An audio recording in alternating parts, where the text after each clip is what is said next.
Happy Sunday.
Welcome in, everybody. Happy Sunday.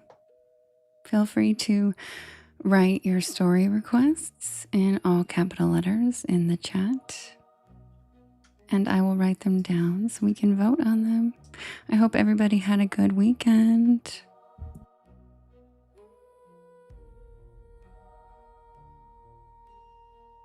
Hi, Iacona. I knew what you meant.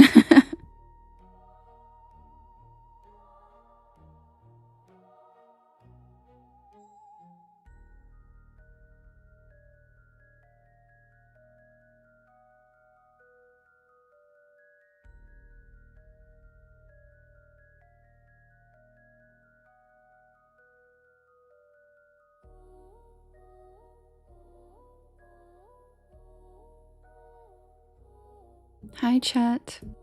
Hi, Ellie. Hi, Paul. Hi, Deborah. Hi, Justin. Hi, Scrolla.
Oh, Iacona, yes, rediscovered. They don't get to claim that they discovered it. It is absolutely rediscovered. I'm so glad that I told your heritage folklore appropriately. That it's an honor.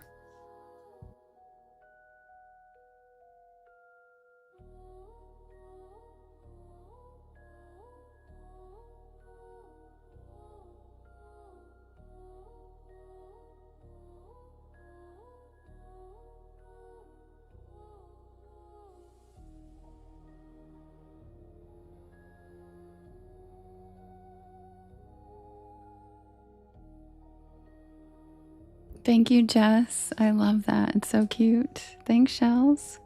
Eric, thank you for the fireworks. Thanks for helping me with my gallery. Shells, thanks for the metamorphosis.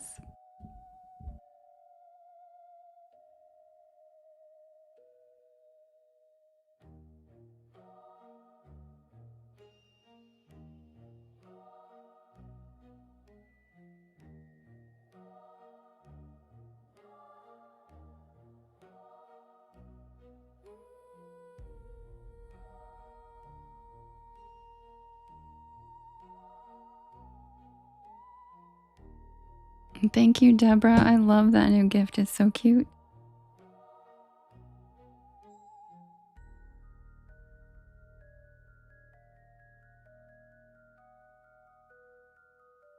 Hi, Carissa.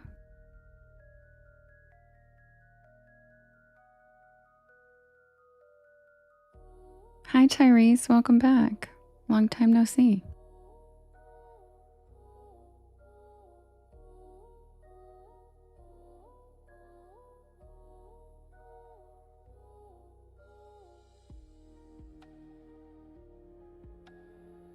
Yeah, Deborah, it's a brand new gift. I had only seen it today. It's really, really cute, isn't it? I love it.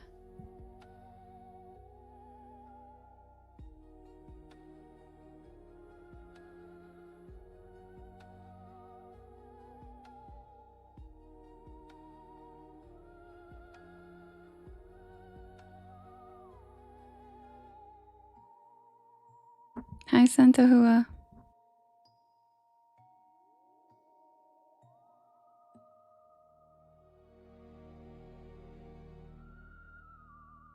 Hi, Jamie. By the way, Jamie, the video of the orange moon I just sent you, I think it's because of the fire smoke. I was like, duh, Devin. So not as cool as we thought. Yeah, go ahead, Lady Rose. Yeah. Feel free to type your story requests in all capital letters in the chat and I'll write them down. We haven't set up the poll yet. Thank you, Flying Over.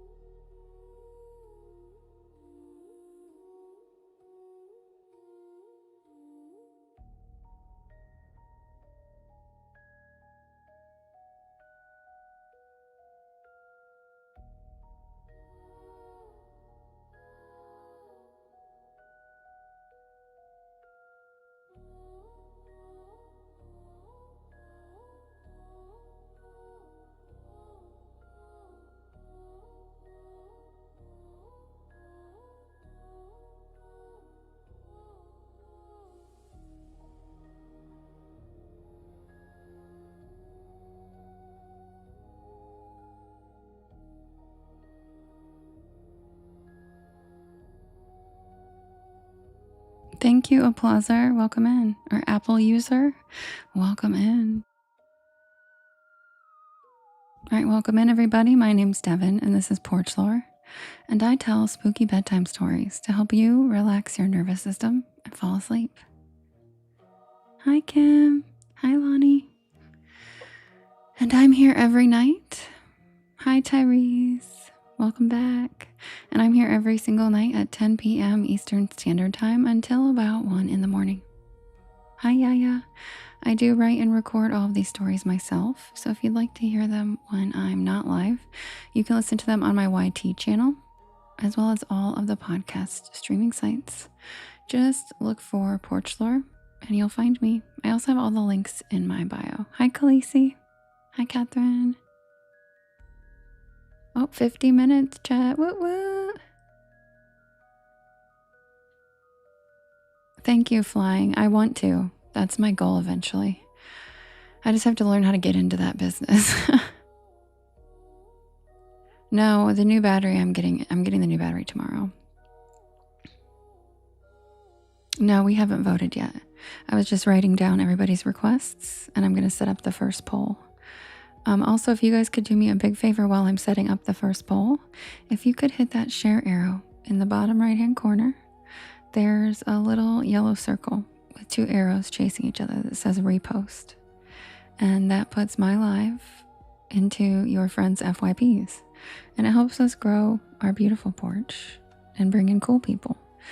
Also, you can share to your stories with the little star circle, and you can share with your friends. And also, thank you to everybody tapping and writing keywords throughout the night. Things like supernatural, paranormal, spooky stories, bedtime stories, Appalachian, Bigfoot, Mothman, Chupacabra. Any of those helps immensely. It helps the AI figure out how to categorize us, and it scans the chat about every 10 minutes and pumps out a summary of who to send us up to. So if we want to be able to talk about whatever we want, we have to learn how to work the system. So, and no, Tyrese, nope, not for fun. This is like what I'm doing. I'm all in. Hi, Dawn. Welcome. All right, guys, I'll be right back with the first poll. Happy Sunday. Grab a beanbag chair, grab a hammock, sit back and relax, and welcome to the porch. Scroll.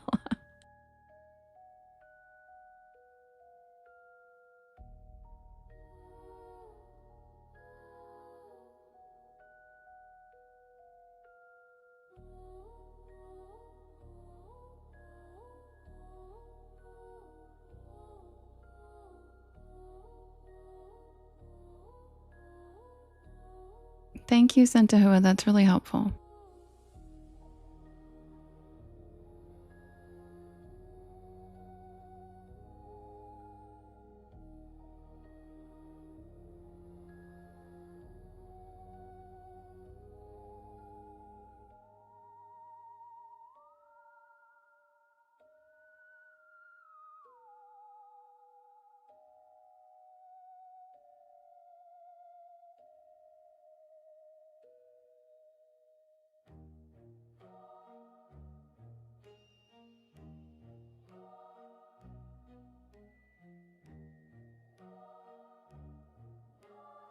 Hi, Luigi. Hi, Chief.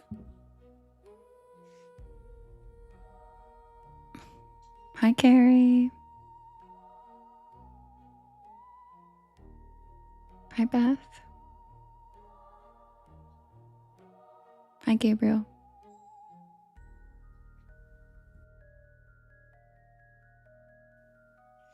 Thank you, Tara. Thank you, Tara. Thanks, Whitney.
Okay.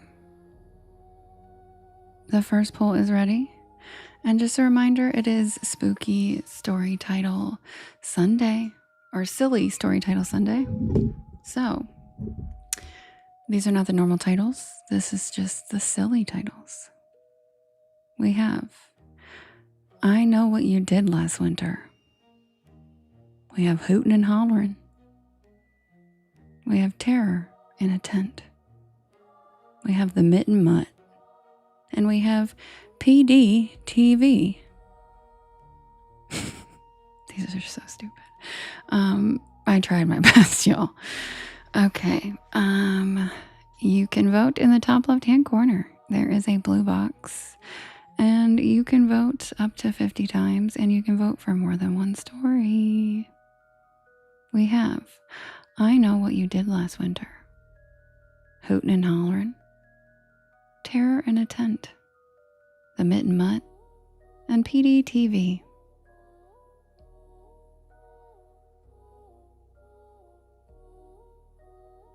Which one's gonna... Oh, who's gonna win, guys? Who's it gonna be?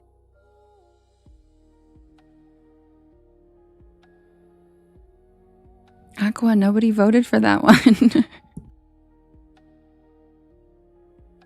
Oh no, Megan, really? If you don't see the poll, I'm not sure why. You might need to update your app or clear your cache, your TikTok cache in the settings on your profile. Because you might just not have enough memory space. Meg, just try to clear your cache out. Go to your profile settings, and where it goes to like clear out space, just clear your cache and your memory, and it saves like a bunch of loaded shit. It just gives your phone more space to load stuff, like those little icons. So it just might be something as simple as that.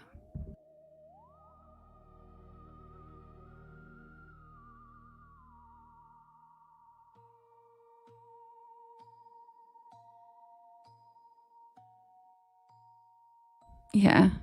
Clear your cache outside. Catch you outside. Cash you outside. That's a bad joke, Lonnie, and it's funny. Of course, Megan. It happens. You're not the only one. There's 2 of you right now that are saying you can't see it. So it's not like it's not the universe hating you. I promise. It's this app is shit.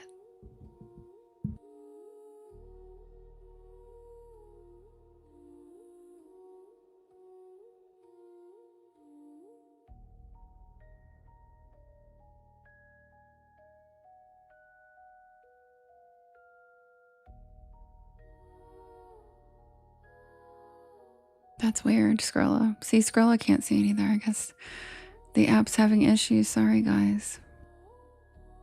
Aw, Flying Trout, thank you. Thank you so much for the cozy cryptids.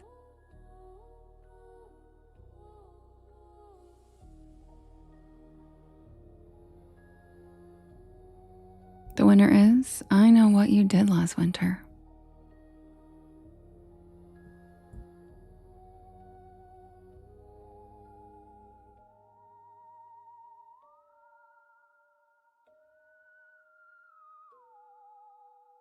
And yeah, that was by 1 vote. That's crazy. That is the closest a poll's ever been, I think. It's 1 vote, guys. See? Every vote does really matter.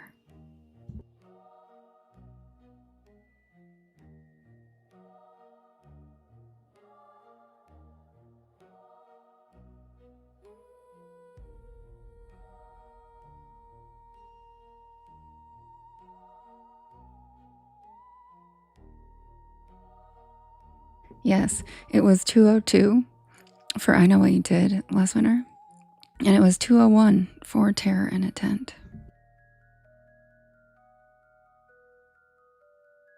And don't worry, I'll put Terror in a Tent on the next poll so you guys have a chance to make it win since it was so close. I usually try to put them on the poll again if they were really close.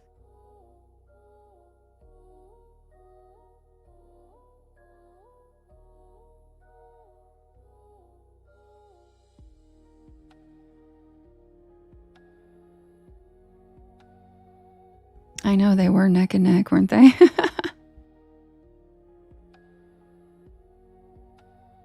All right, guys, grab a beanbag chair, grab a hammock, sit back and relax, and welcome to the porch. I will be right back with the tale of I Know What You Did Last Winter.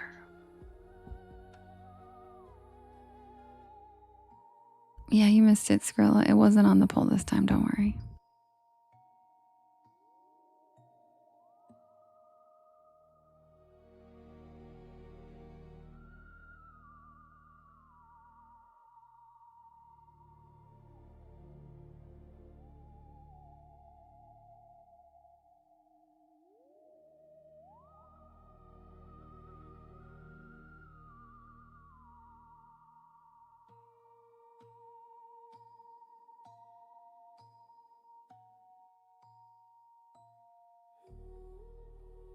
Hi, Sasha.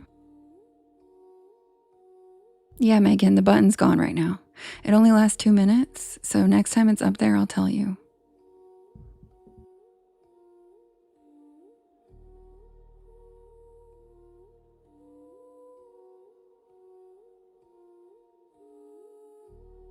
Skrilla, that's how you're gonna look going into IKEA.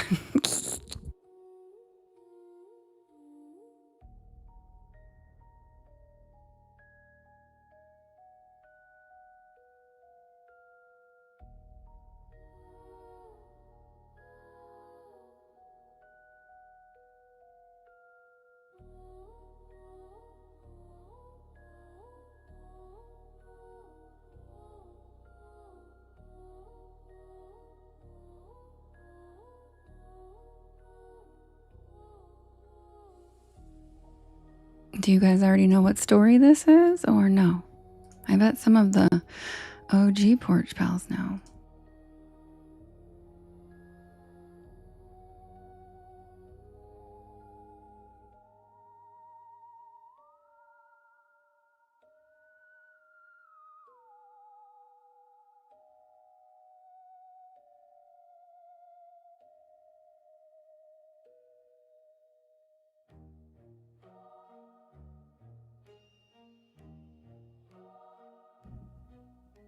Hi, Yoli.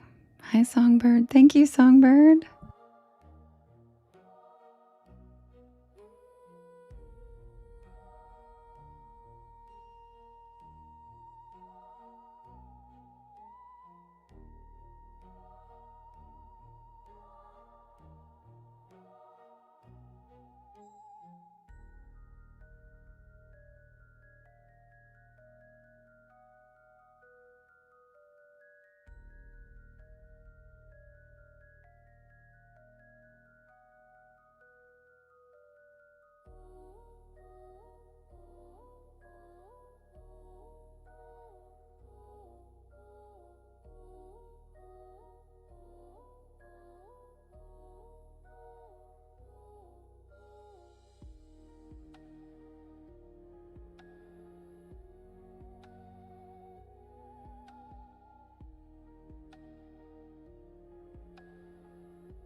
Third gear. Third gear.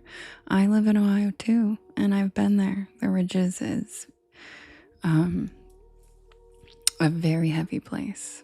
One of the more energetically heavy places I've ever been, to be in fact.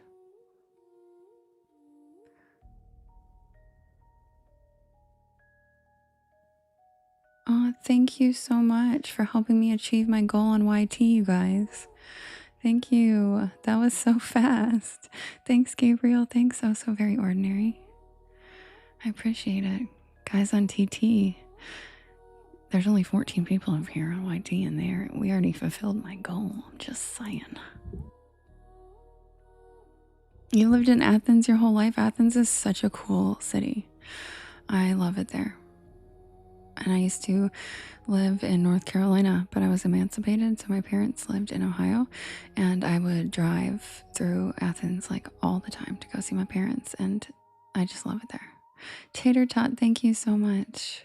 Thank you, Allison.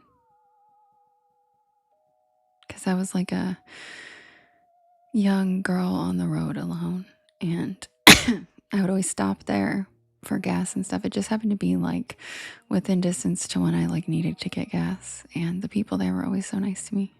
Hi, Lemons. I didn't see you in here. Hi, Love Bug.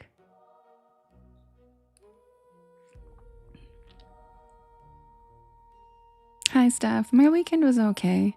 My car broke down yesterday, and that kind of sucked. And then it didn't start again today. So I'm getting a new battery tomorrow. Luckily, it's just the battery. It's not anything worse, which is really great.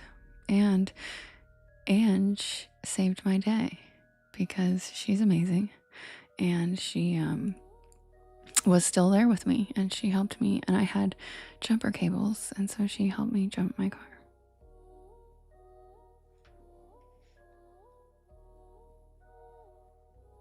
And yes, it's tomorrow, Lonnie. Tomorrow, and now I get to spend it with no car. Woohoo! Yeah, exactly, Chet.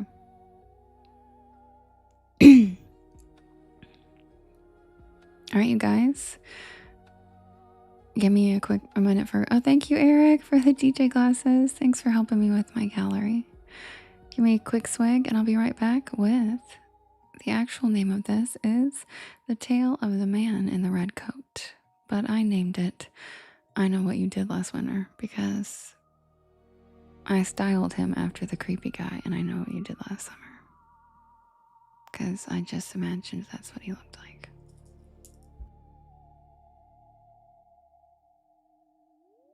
Yes, Robert, it did happen yesterday. But then we got it juiced up, and then today it didn't start again, and the place I'm getting my battery isn't open on Sundays, so I'm just waiting and gonna have it done tomorrow. Just gonna have it done tomorrow instead.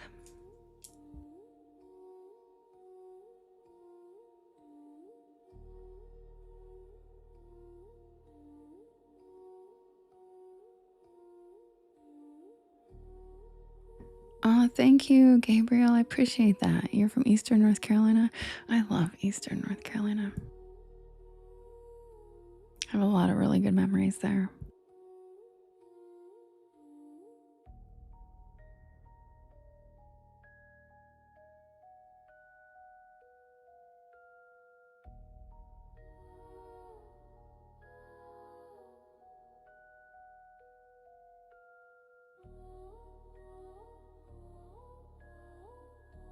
No, Megan, not really. Basically the same thing.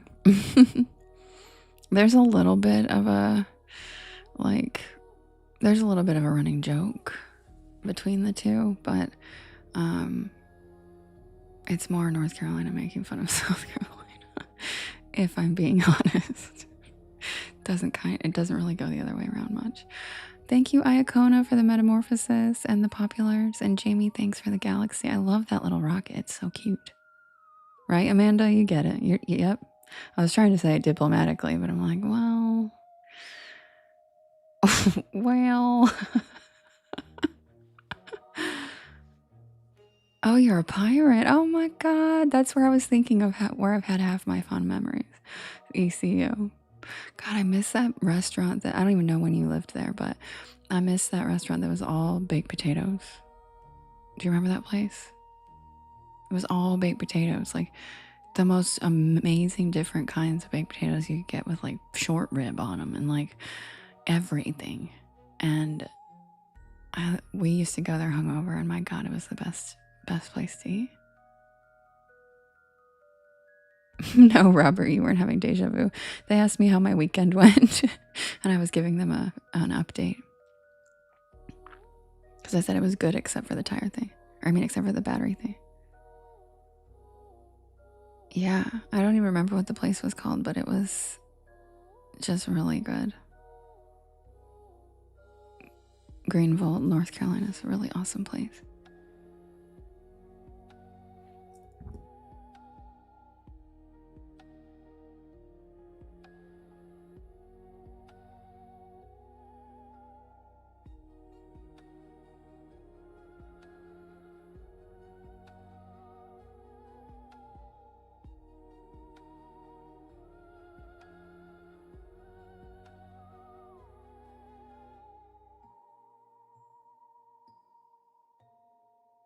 Smacks said taters are us.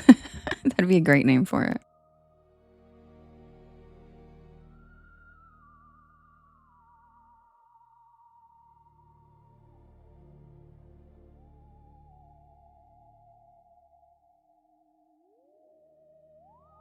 Yes, thank you, Rich. This is so cute. Thank you.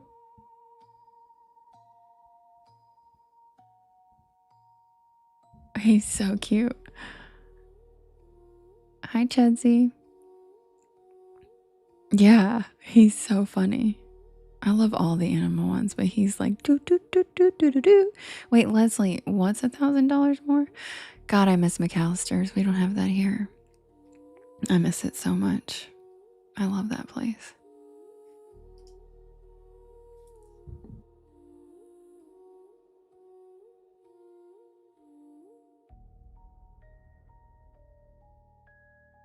Aqua, that's so funny.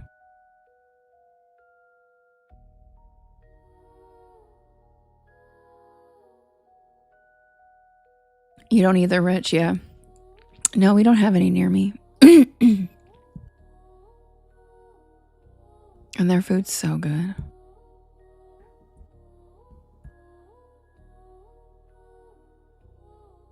Oh, thank you so much. Drexy, thank you. That's so cute.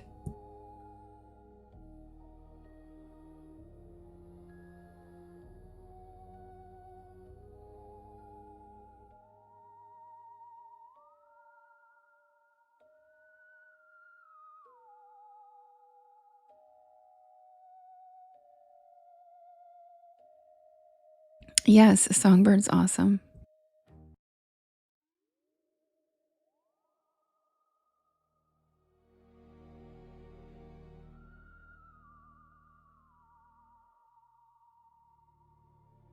Poof everywhere has, right? Everywhere has. It's crazy. I can't even believe the prices of things now.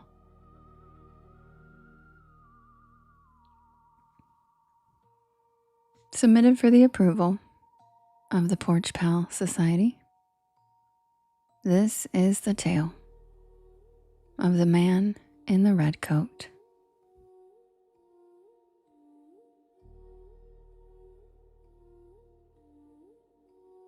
Laura approves.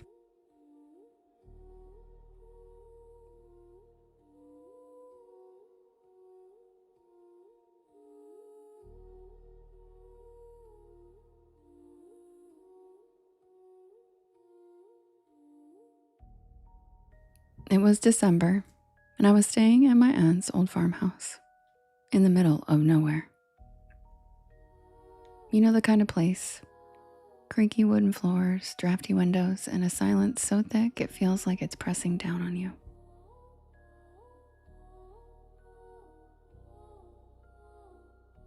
My aunt had passed away earlier that year, and I had volunteered to clean out the house before it was sold.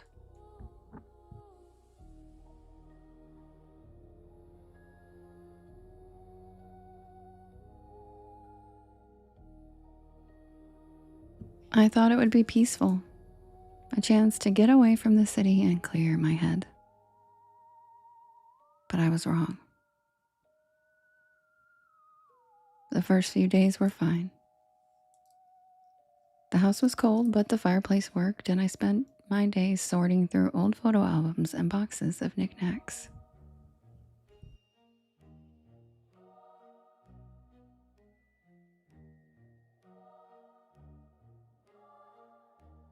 At night, I'd sit by the fire with a book, listening to the wind howl outside. It was lonely, but not scary. Not yet.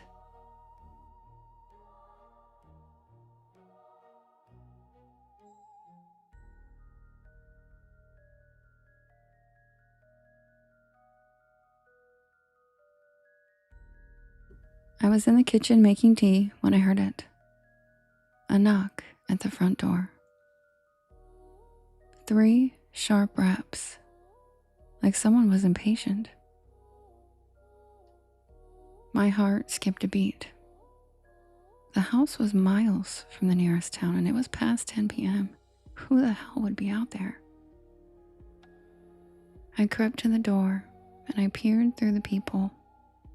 And standing on the porch was a man in a long red coat. His face was pale, almost ghostly, and his eyes, I can't explain it, but his eyes were wrong. It's Gucci. Too dark, too still, and he was smiling. But it wasn't a friendly smile. It was the kind of smile that made my stomach turn. It's Gucci.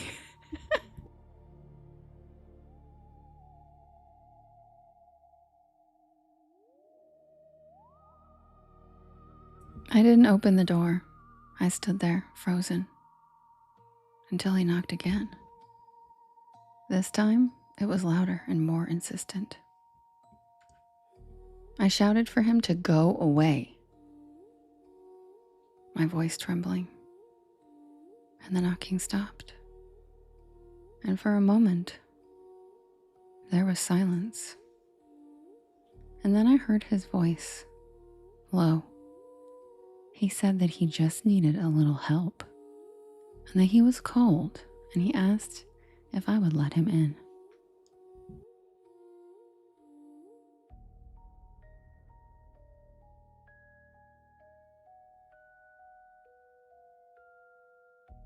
I didn't answer.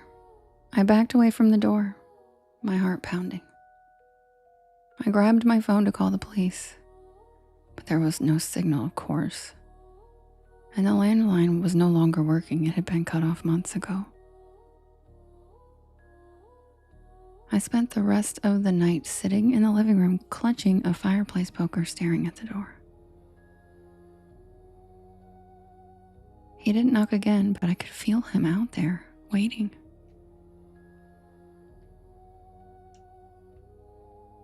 The next morning, I checked. When I opened the door, there were footprints in the snow leading up to the porch, but not away. I tried to shake it off. But that night, he came back. This time, I was in the living room, reading by the fire when I heard the knock. 3 sharp raps, just like before. My blood turned to ice. I grabbed the fire poker and I crept to the door. And through the people, I saw him again. The same pale face, the same dark eyes, the same red coat.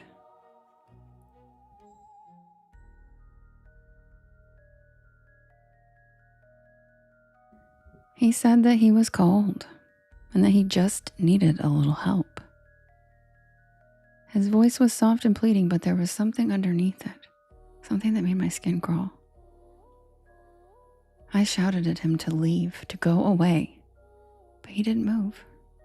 He just stood there, smiling, that awful grin. I didn't sleep that night. I sat by the fire, staring at the door, waiting for him to break in.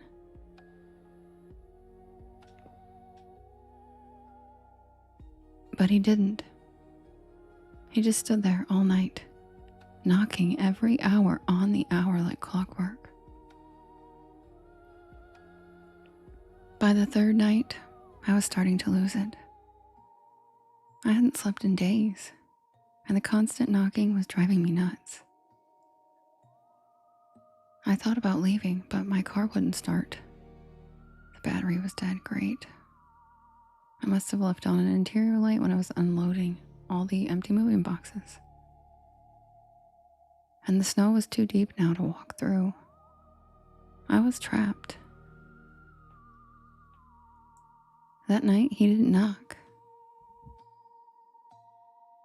Instead, I heard his voice coming from inside the house. He said, "I'm here." I spun around, my heart racing. The living room was empty, but I could feel him like a presence in the air.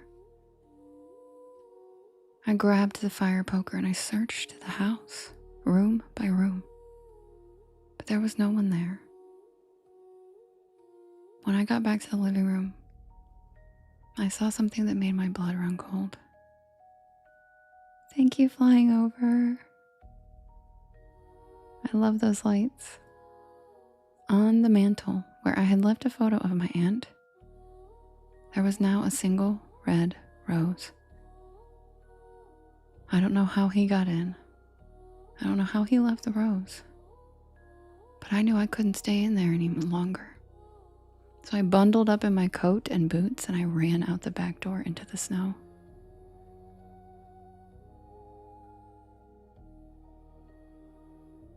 The cold bit at my skin, but I didn't care.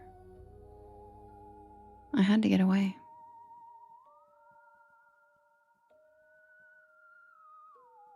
I didn't get far. The snow was up to my knees and the wind was howling, blinding me with icy flakes.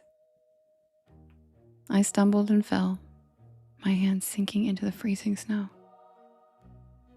And that's when I heard it. The sound of footsteps crunching behind me. I turned. And there he was. Thanks, Amanda. The man standing a few feet away, his red coat stark against the white snow. He told me that I shouldn't have run.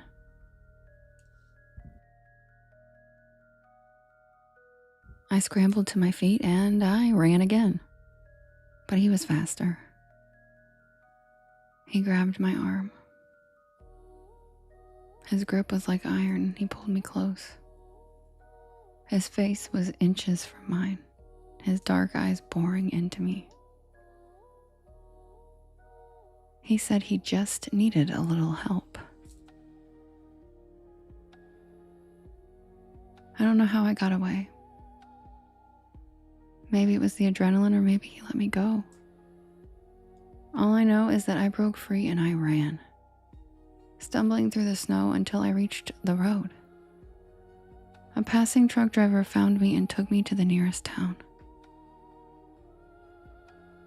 The police went back and searched the property, but they didn't find anyone. No footprints, no red coat, no red rose. But I know what I saw and I know what happened. So, if you're ever alone in the middle of nowhere and you hear 3 knocks at the door, don't answer.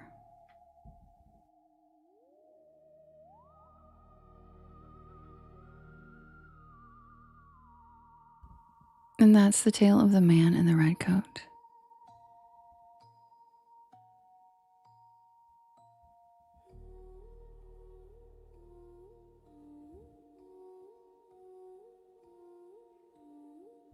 Robert said now he's inside the house. She needs to paint all the ceilings ain't blue. Exactly. Hi, Angela.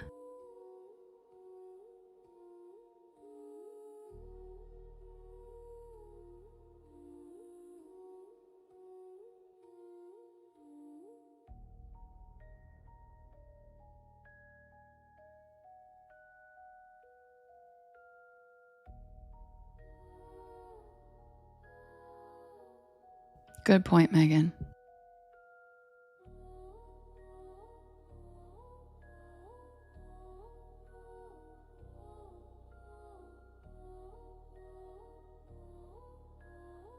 Welcome in, everybody. Oh, thanks, Iacona. Thank you, Leo and Lucy. Thanks, Mary. Welcome in, everybody. My name is Devin, and this is Porch Lore. I tell spooky bedtime stories to relax your nervous system and help you fall asleep. And I am here every single night at 10 p.m. Eastern Standard Time until about 1 in the morning. I do write and record all of these stories myself, and you can listen to them whenever you would like on my YT channel, as well as all of the podcast streaming sites. Just look for Porch Lore and you will find me. I also have all the links in my bio if you'd like to find them there. Happy Sunday. I hope everybody had a nice weekend.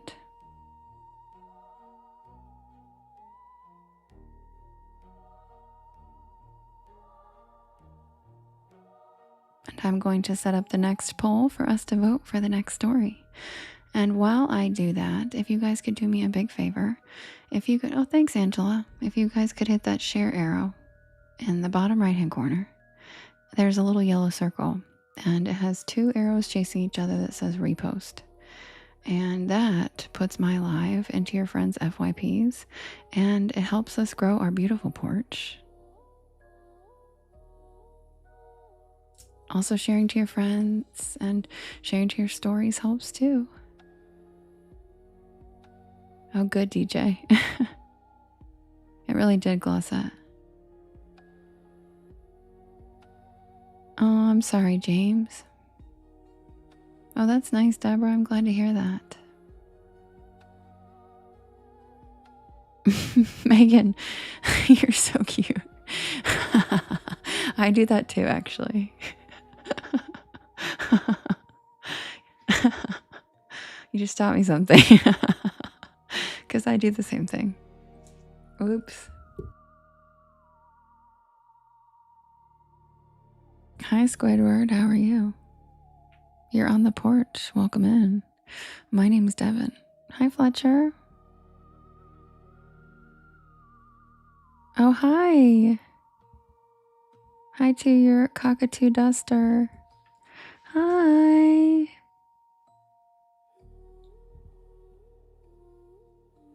Cockatoos speak, right? Hi, birdie.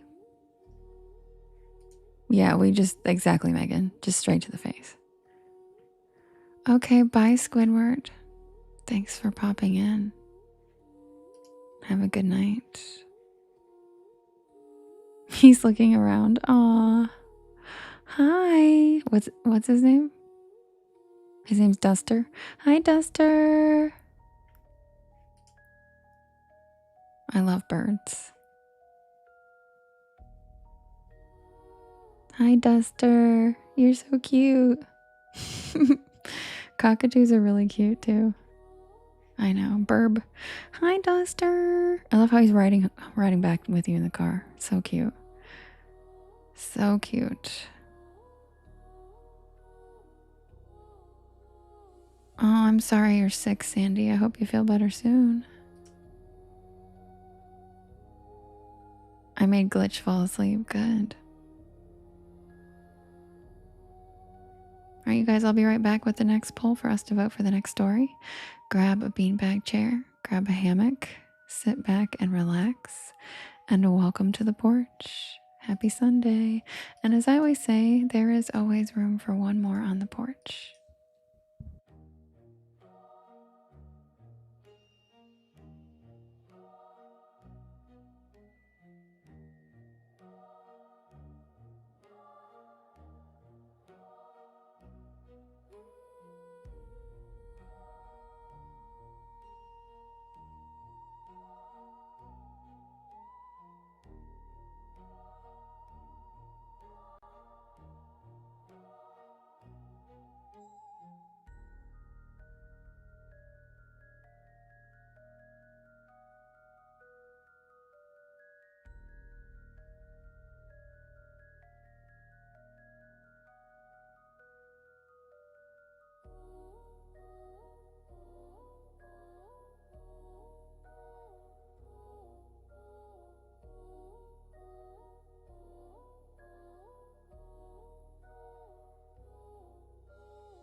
Thank you, Leo and Lucy. Thank you, Horrors of the Universe.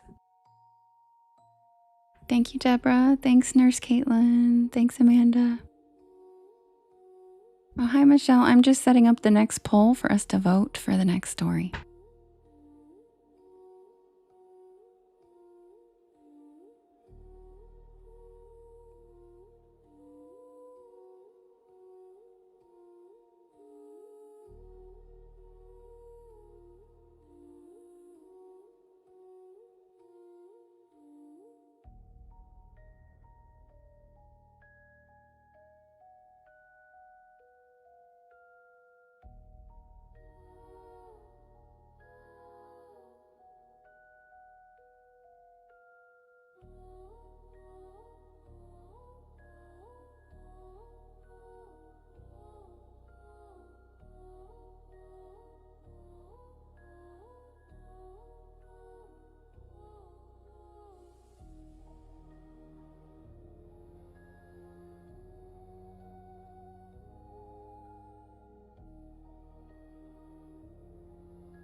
Okay, guys, the next poll is ready.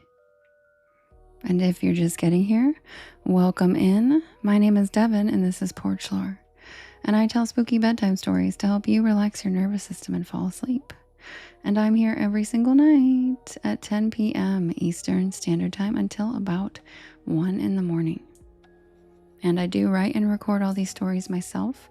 And if you would like to listen to them when I'm not live, they are available on my YT channel, as well as all of the podcast streaming sites. Just look for Porch Lore and you'll find me. I also premiere a new story every Monday at 7 p.m. Eastern Standard Time live on my YT channel. If you want to join us tomorrow at 7, it's going to be a good one, and it is a topic that has been requested a lot. So I think a lot of you guys are going to be very excited. All right, the poll is ready, and we have terror. Okay, also it's Silly Story Title Sunday. So these are not the normal titles of the stories. We have terror in a tent. Lonnie said, gasp the mystery.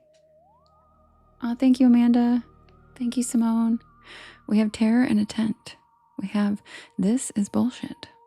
We have, is that a draft or are you happy to see me? We have, I'll fix it myself, thanks. And we have, Appalachian HD TV. And you can vote in the top left-hand corner.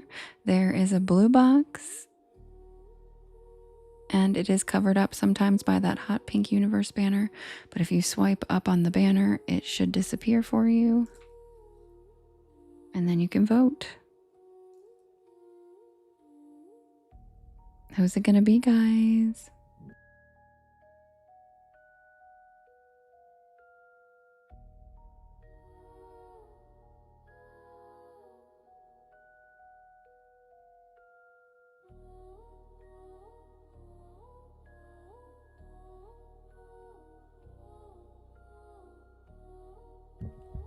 Justin, you're never gonna guess.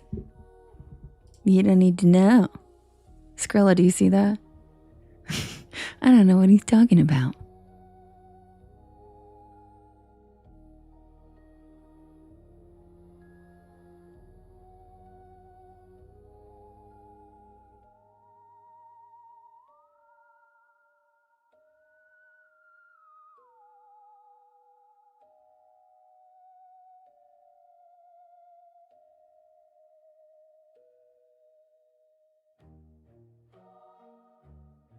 Welcome back, Solange. Hi, handmaid. Miss you so much. How you been? Perfect, Anna. How was camping?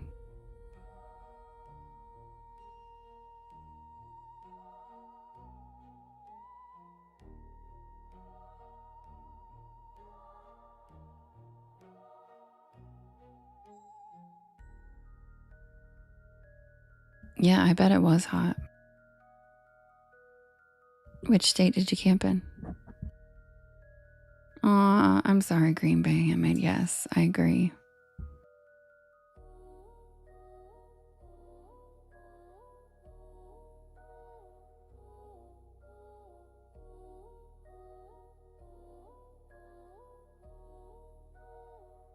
Oh man, terror in a tent can't catch a break. I know, Skrilla, right? All right, guys, is that a draft or are you just happy to see me as the winner? Oh yeah, Megan, it's not on the computer. It's only on phone.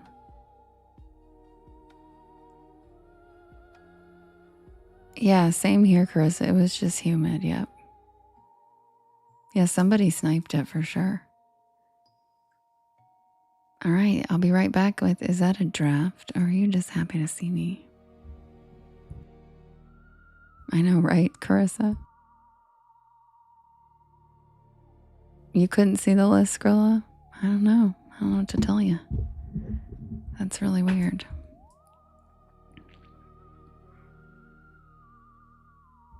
Maybe swipe out of the app and come back.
Sorry, guys, over on YT.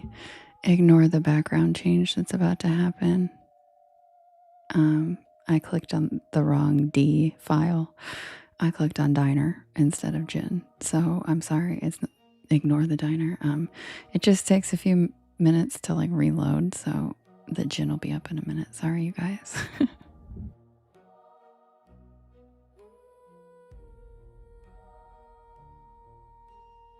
Thank you, Beverly. Welcome in.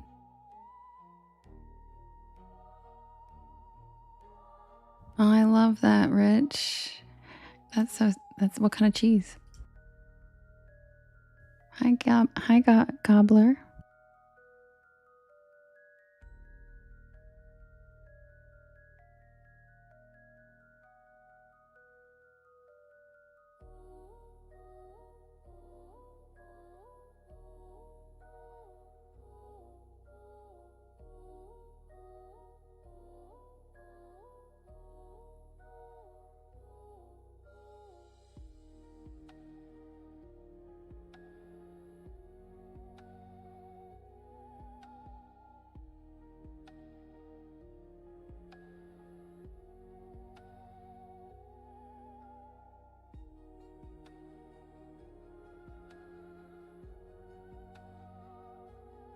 Yes, Jersey Chick. We end the live every night with the grilled cheese story. So now we've all become addicted to grilled cheese. Because every night the live ends with my diner story about the grilled cheese. And I have like grilled cheese merch. If you guys want to check it out, it's really cute. And it's pretty much our favorite story. So now it's made us all love grilled cheese a lot.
Leila, thank you for the cute rocket. I love that one. And thank you for the metamorphosis.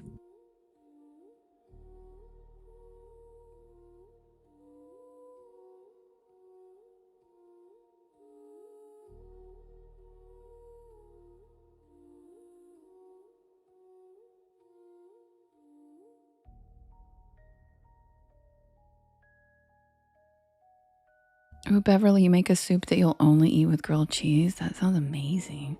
What kind of soup? Sounds so good.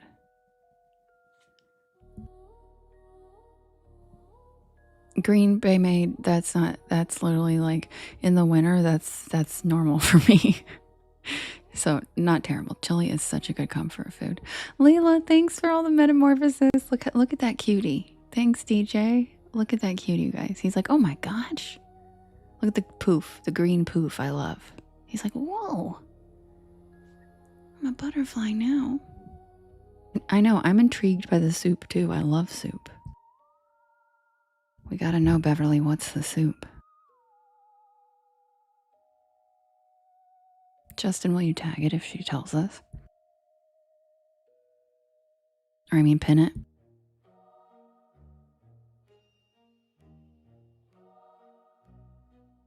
Right, Megan? That's what I'm... Megan, that's exactly what I was thinking.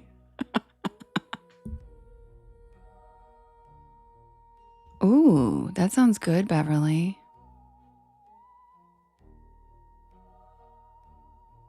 Megan, I was thinking the same thing. Tomato, yeah. Jersey said in a British accent.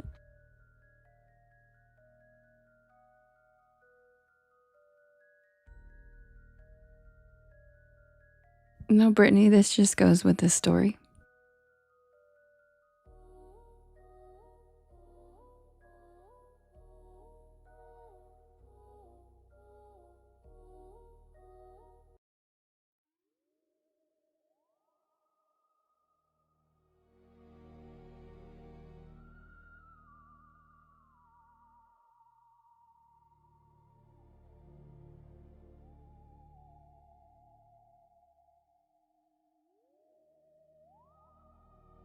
Hi, Archangelo.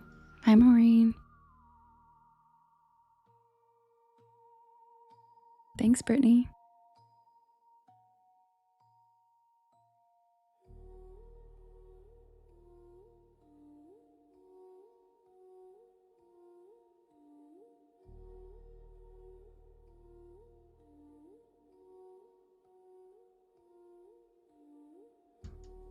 Submitted for the approval of the Porch Pals Society.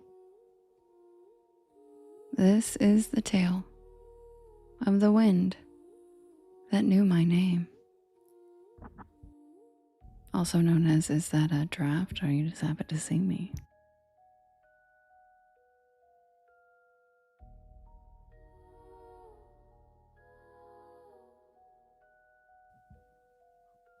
Long before the modern world tried to categorize everything as real or unreal, science or superstition, there were cultures that accepted something far more complicated. That not everything unseen is imaginary, and that not everything unknown is dangerous.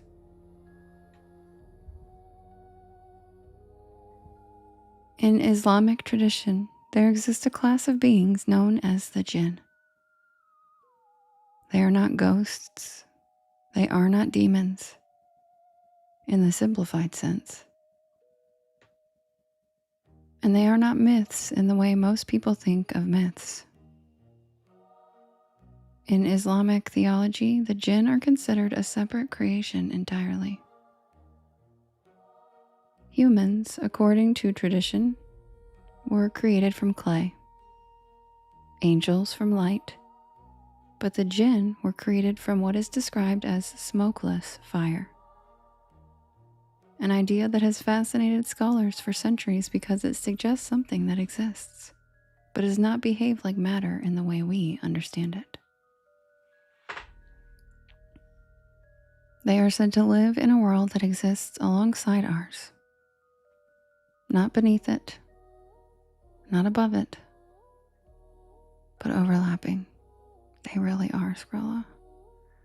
Intersecting in ways we rarely notice. And like humans, the jinn are believed to have free will. And that detail matters more than anything. Because that means that they are not inherently good or evil. They can be kind. They can be cruel.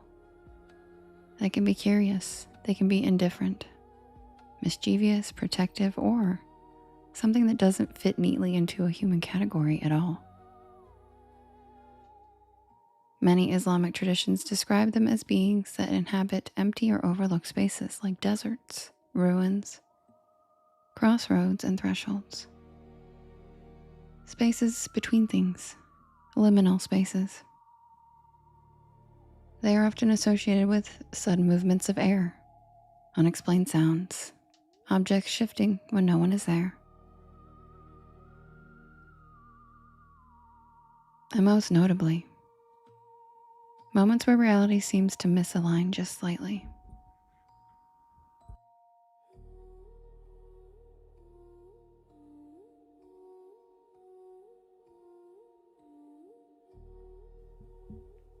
Where something feels off, but never clearly enough to prove.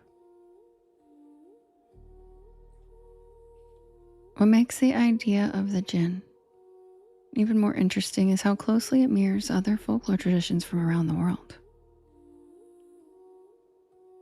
In Ireland, the Ishi are said to exist alongside humanity, unseen but present, capable of interacting when they choose.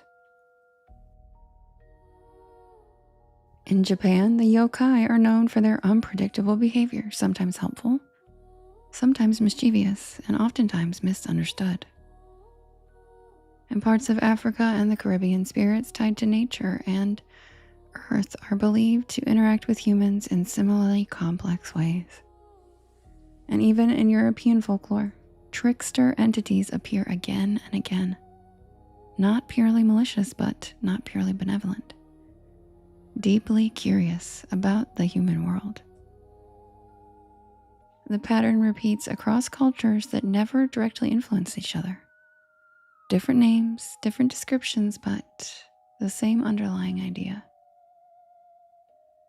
That something exists alongside us, something intelligent, something aware, something that doesn't always follow the same rules that we do.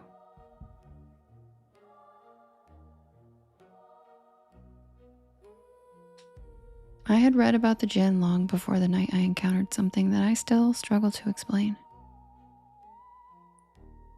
Like most people, I found the concept interesting but distant.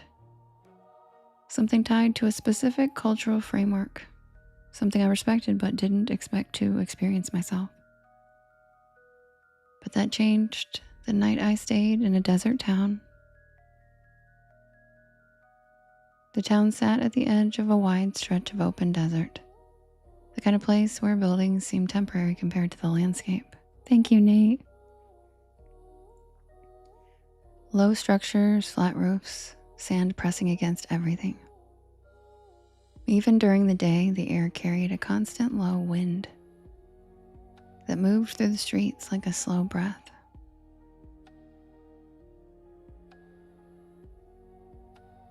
At night, that wind became more noticeable. I had rented a small room above a closed shop on the edge of town. A simple space, one bed, one window, a narrow hallway leading down to the street.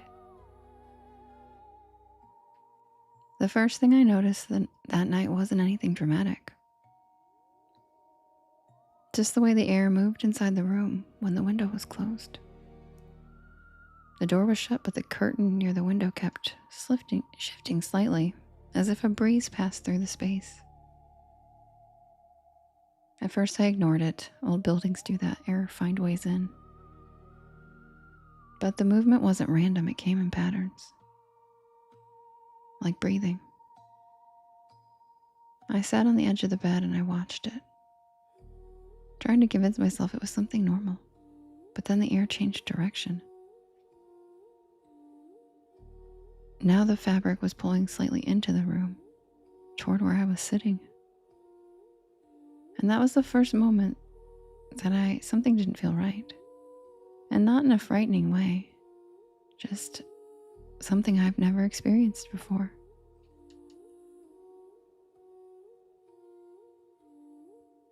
I stood up slowly, and the air stilled immediately. The curtain fell back into place, and the room went completely still. That's weird. I told myself I was imagining it. Maybe it was just travel fatigue after a long day, a new environment. Until I stepped into the hallway. The air moved again. The hallway was narrow, with a single dim light at the far end, and as soon as I stepped out of the room, I felt a current of air pass by me. Like something or somebody had just moved past my shoulder. The sensation was so distinct that I turned around instinctively. But the hallway was empty. I walked slowly toward the stairs, each step echoing softly in the quiet building. Thank you, Cam. Thanks, Justin. Halfway down the hall, I felt it again. A shift in the air. Lingering, like it was walking beside me.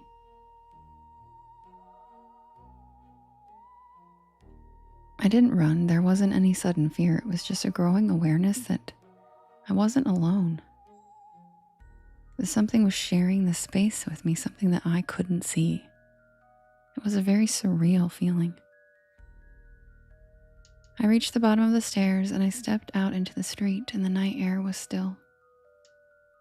The desert stretched out beyond the edge of town, quiet and unmoving under the stars. For a moment, everything felt completely normal again, but then the wind returned. It came from behind me, gushing out of the building. A soft current of air moved right past me out into the street.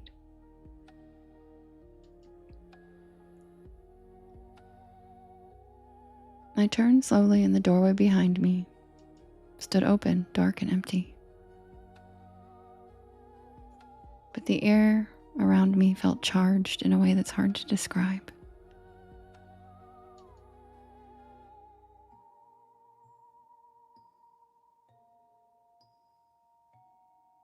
And then I realized that the stories I had read about the jinn, beings made of something unseen, something that moves through the air, something exists alongside us without needing to reveal itself. I stood there for a long time in the doorway behind me, with a strange awareness that whatever had been inside that building had chosen to follow me out. Eventually, I went back up to the room, and now the air inside was still. The curtain didn't move. The hallway was quiet. Everything looked exactly as it had before. But one small detail had changed. On the surface of the desk near the window, where there had been a thin layer of dust, now there were faint lines that had been traced across it. Curved shapes, almost like writing. I didn't recognize the characters, but they felt intentional. I took a picture, but I never found a translation for the markings. And I never saw anything again that I could clearly explain as the same presence I felt then. But the experience changed the way I think about things that exist just outside of our understanding. Because whatever shared that space with me didn't feel like something dangerous. It felt like something curious. Something that noticed me, the same way that I had noticed it. And ever since then, I have a hard time accepting the idea that everything unknown should be feared.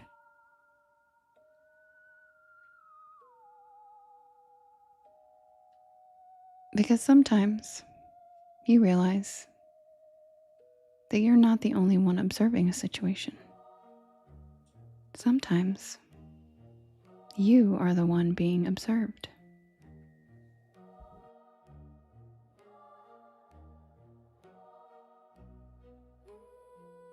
And that's the tale of the wind that knew my name. Hi, Archangel Michael, how are you?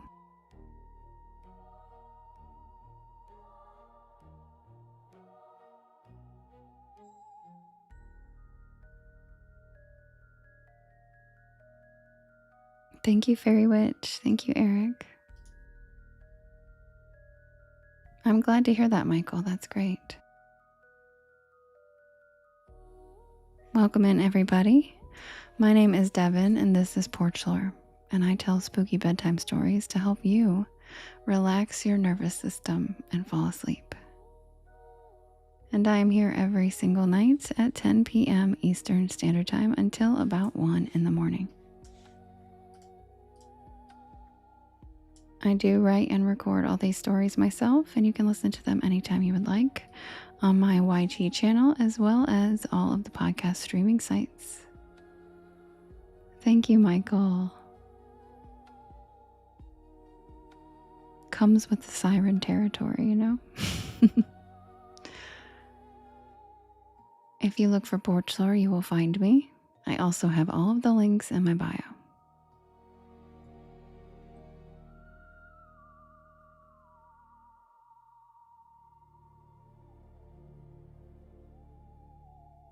And I'm going to set up the next poll for us to vote for the next story. So while I'm doing that, if you guys could do me a big favor, could you hit that share arrow in the bottom right-hand corner? And there's a little yellow circle with 2 arrows chasing each other that says repost. And that puts my live into your friends' FYPs, and it helps us grow this beautiful porch of ours. Also sharing to your stories.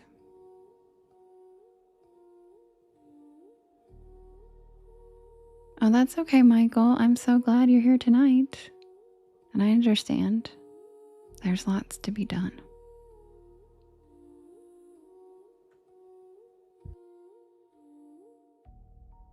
And thank you to everybody tapping the screen. And I will be right back with The next poll for us to vote. Happy Sunday. Grab a beanbag chair, grab a hammock, sit back and relax, check out the shooting stars, and welcome to the porch. I know, right, Megan? He really is.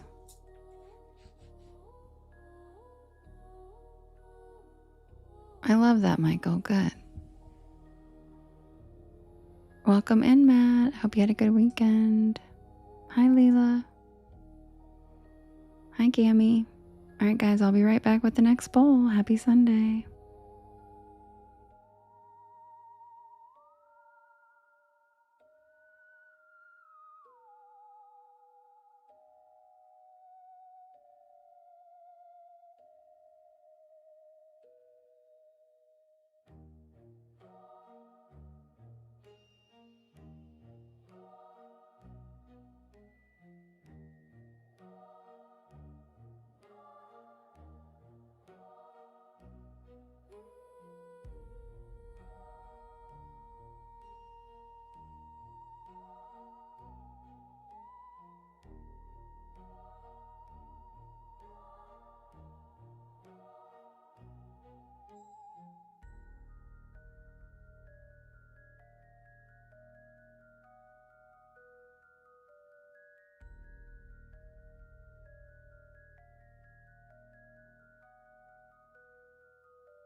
Okay, you guys, the next poll is ready.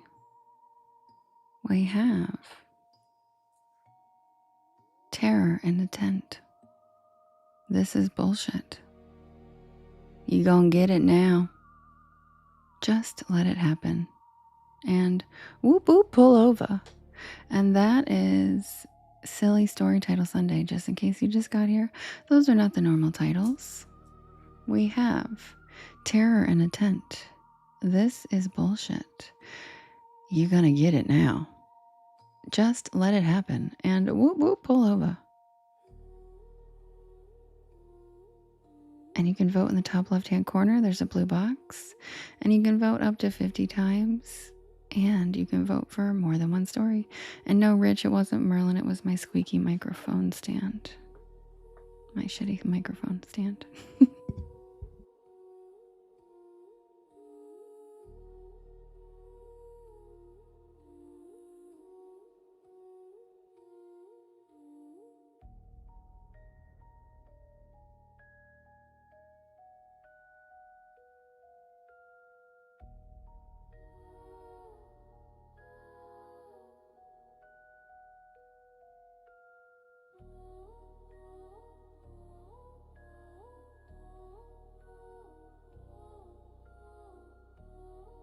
Yeah, Twanas. We do Silly Story Title Saturday and Silly Story Title Sunday. And I have to make them up. Nobody's been helping me very much, porch pals. And I'm not very good at it. Some stories are better than others. But some stories, it's like really hard to come up with something funny. So I'm like, well... But I also try to pick something where like you might not know what it is. And you might. Hi, Robin. Oh, wait, you did. Didn't I use yours, Robin? Wait, Lady Rose, you did? I didn't. Wait, you sent me story suggestions? Where? Damn it, I miss Lady Rose's. I bet Lady Rose's were funny. Megan, that's funny. And thanks, Cam.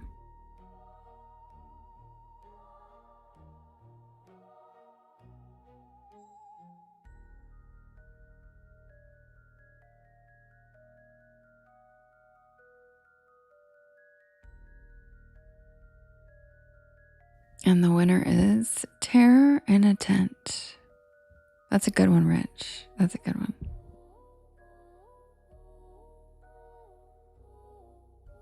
Silence in this day. Wait, I don't remember that one, Robin. And what story would that be? I don't remember that one. I would have written that down.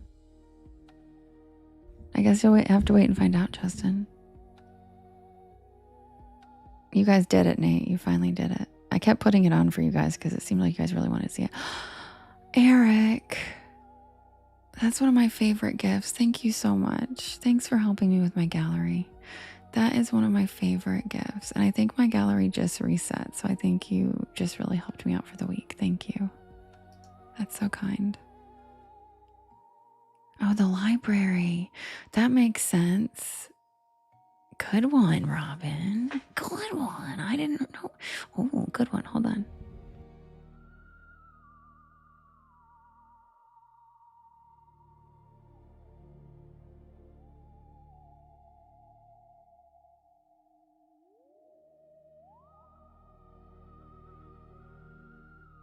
I had to write it down. Yes, Twana, please do. Please do. Because Lovely was so cute. She was like trying to look up rap lyrics to help me find some last night. She's like, I don't know rap lyrics. Oh, thank you, Boo-hoo. I love that little rocket. So cute. It's like pew, pew, pew, pew. Thank you, Maureen, for the cozy cryptids. And thank you, Whitney. All right, you guys, I'll be right back with Terror in a Tent. Thank you, Boo-hoo. I really appreciate it. Happy Sunday. Welcome to the porch.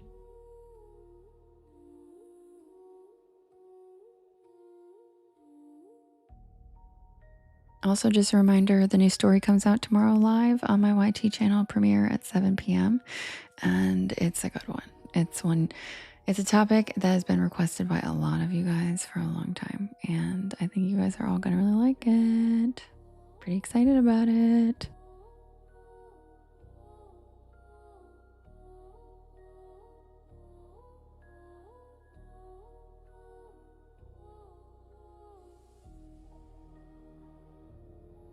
Oh, Lonnie, you know I can't dish on my own people. Y'all are never getting a siren story.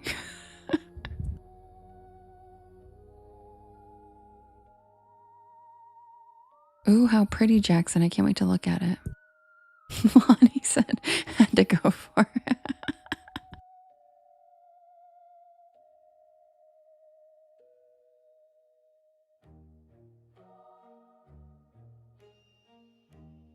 Oh, that's okay, Matt, but you were missed. You were missed greatly. We always miss you when you're not here.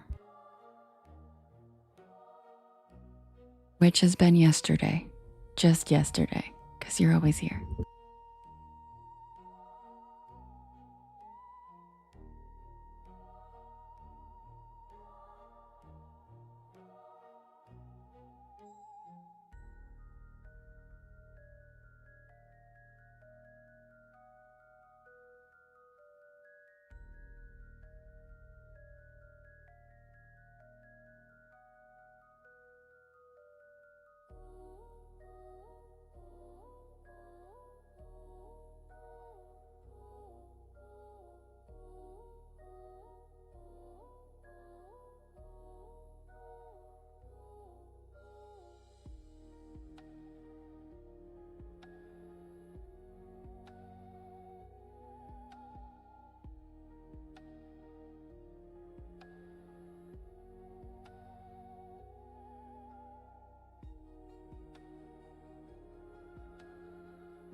Yes, Beverly, it's the same.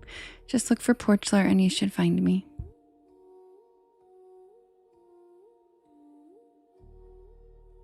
I know, Megan, a lot of people weren't here last night.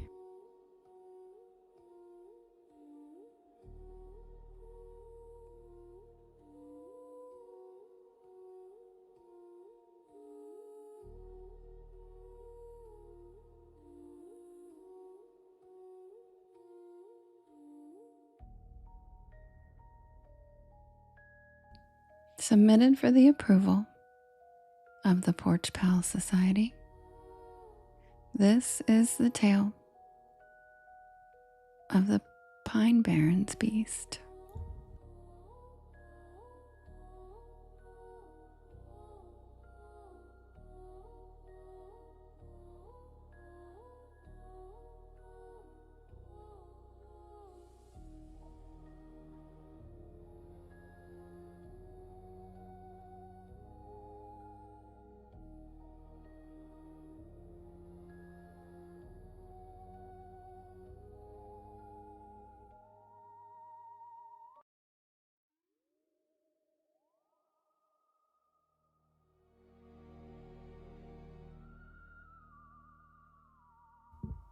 I know that when most people hear the word cryptid, they think of Bigfoot, the Chupacabra, or maybe even Mothman.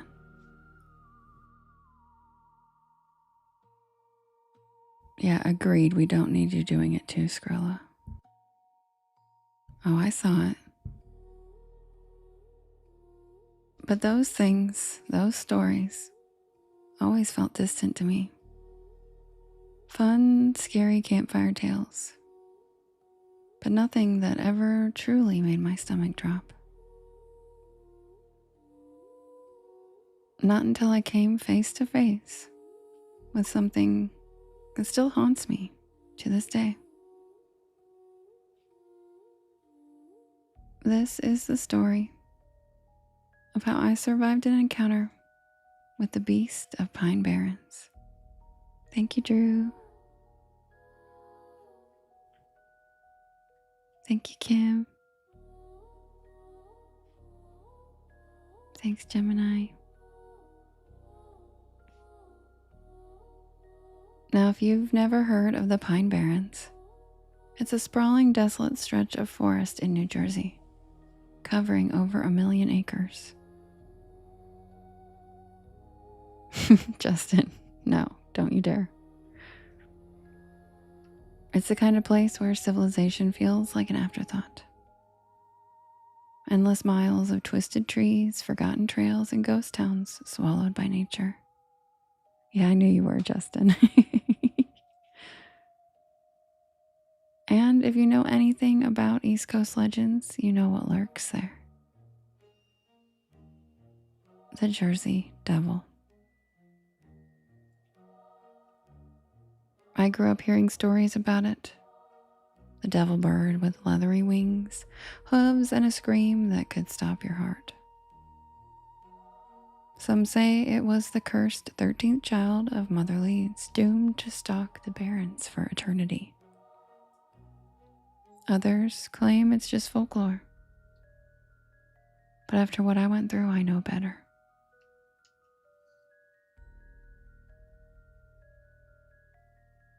It happened a few years ago when I was doing a solo camping trip. I know, dumb idea, right?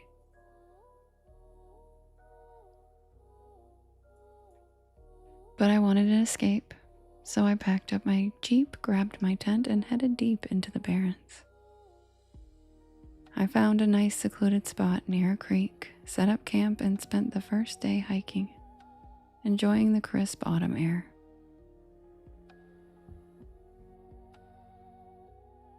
Everything felt peaceful, quiet. Too quiet in hindsight. That first night, I woke up around 2 a.m. to the sound of something moving outside my tent. At first, I thought it was just a deer, maybe a raccoon. But then I heard something breathing, deep and raspy. I froze, my fingers clutching the sleeping bag. The air felt heavy and charged, like the moment before a lightning strike. And then I heard it, this guttural scream that made my blood turn to ice.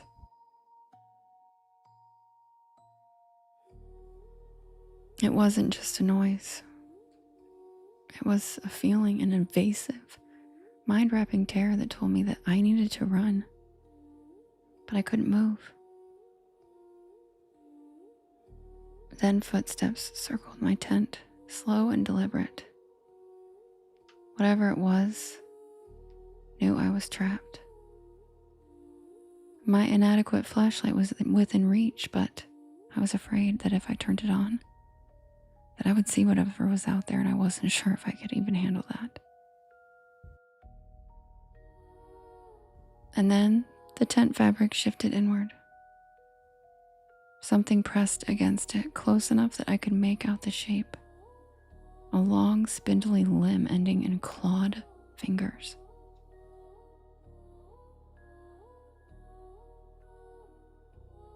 Thank you, Whitney. I felt like I was going to be sick.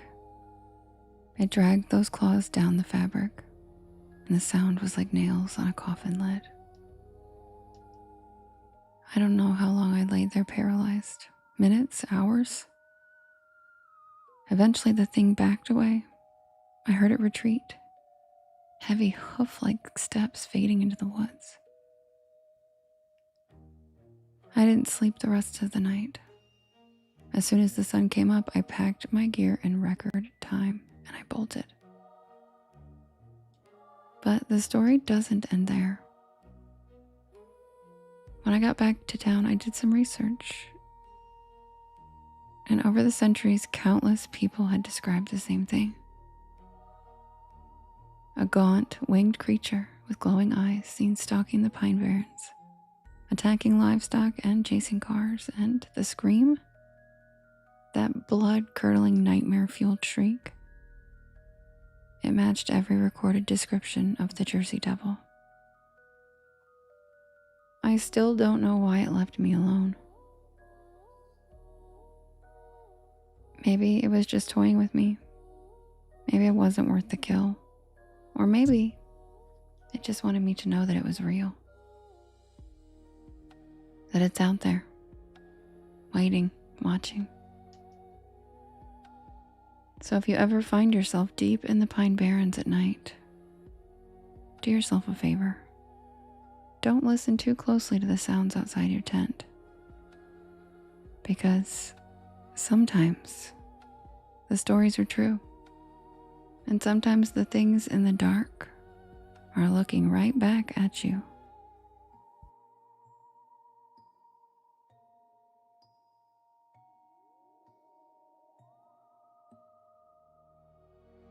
And that's the tale of the Beast of the Pine Barrens.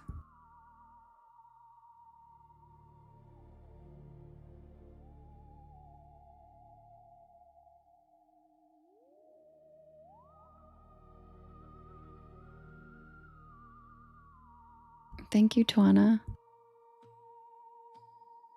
Thank you, Michelle.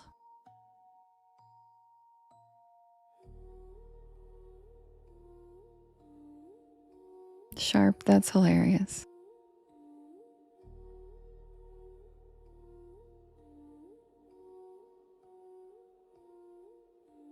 Exactly, Sherry. It works every time.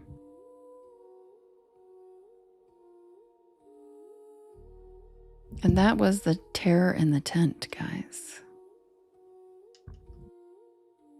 For the silly story title, which is not even really silly. I just couldn't think of shit.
Okay, guys.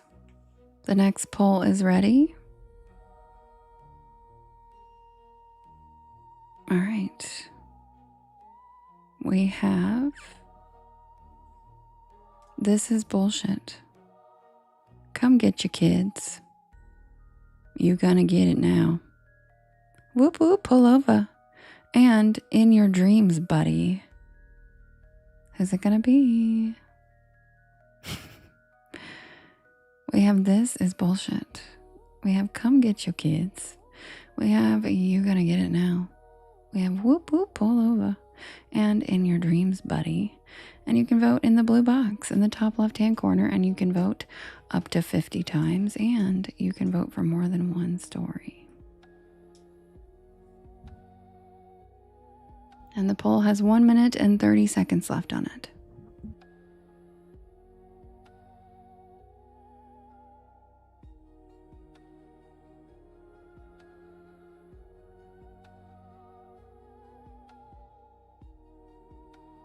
Yeah, it took you long enough, Justin.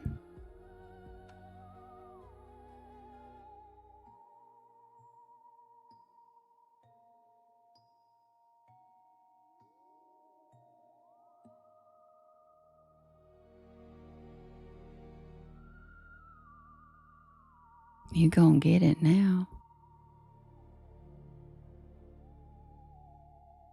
Ooh, boy, you gonna get it now.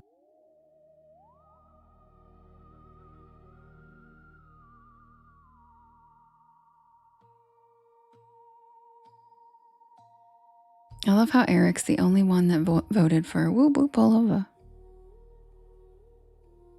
Oh, thank you so much, Ghosts and Grits. I love your name. I love Ghosts and I love Grits. Instant follow. I can assume you're from the South, and so am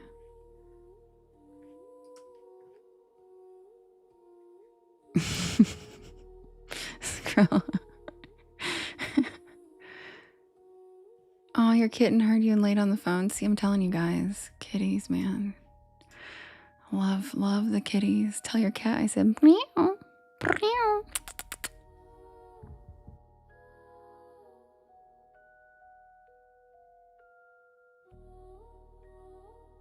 Ghost and Grits, I'm from North Carolina. Where are you from? I love cheesy grits. I'm so glad you made it home. Tell Dusty that I said caca. Just kidding. He'll be like, what the hell? Alabama, nice girl. Good catfish there. That's so funny, Megan.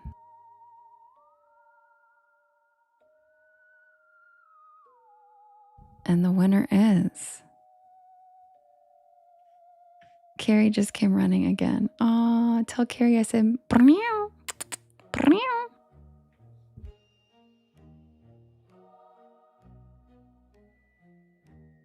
Really? Look at all the people saying their cats reacted to that. I'm telling you guys. That's when you're a siren, you can kind of like speak anybody's language. All 3 of your cats are listening.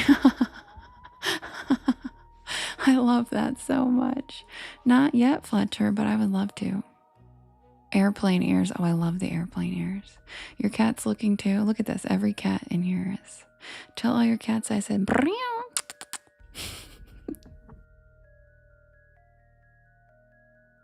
And the winner is This is Bullshit. I'll be right back with that story. Grab a beanbag chair, grab a hammock, sit back and relax, and welcome to the porch. Happy Sunday. And if you guys could do me a big favor while I'm setting up the next story, hit that share arrow in the bottom right-hand corner. And there's like a little yellow circle that has 2 arrows chasing each other that says repost. And that puts my live into your friends' FYPs and helps us grow our beautiful porch. Hi, Florida Trucker Guy. Also, sharing with your friends and sharing to your stories helps too.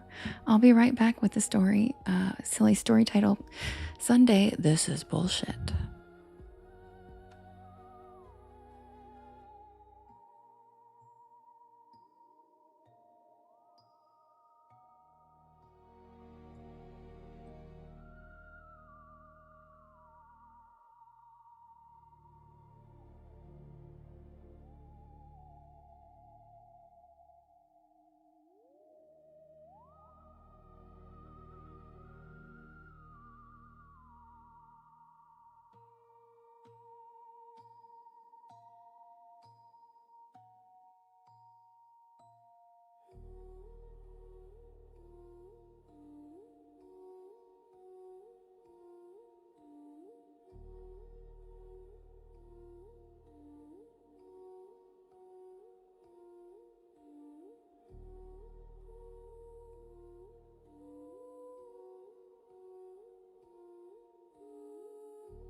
I really am Twana, right?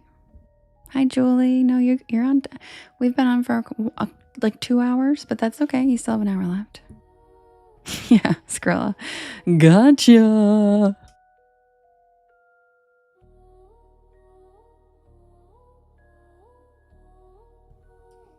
I mean, the story has a giant bull in it, guys. I made it kinda obvious.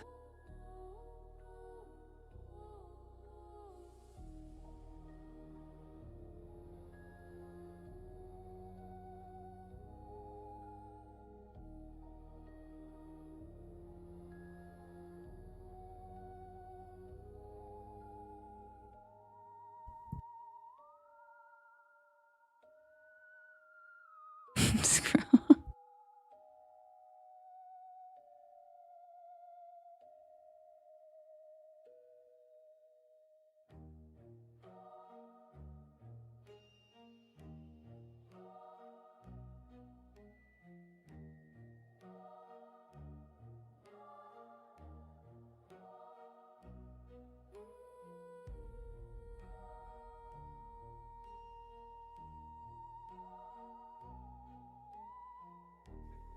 You're gonna be fine, Matt. You just got a new air conditioner, right? So you'll be okay.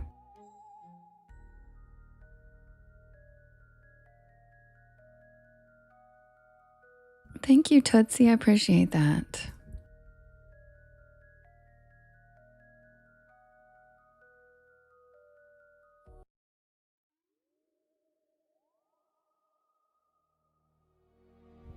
Rachel.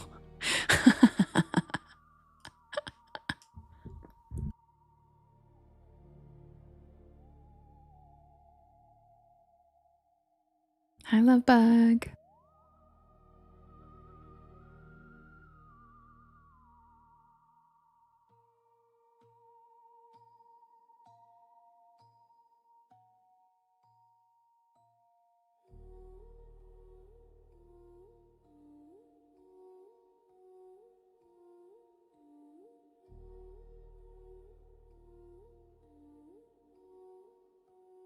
Snarky Arky, my mom used to be faculty as well, and I totally believe that. Oh, welcome back, Tootsie.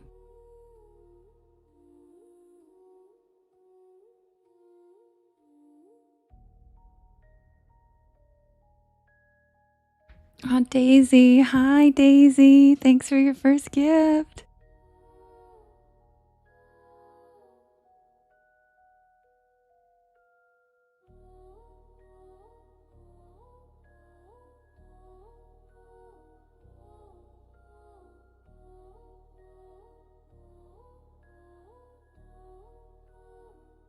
Hi, Daisy.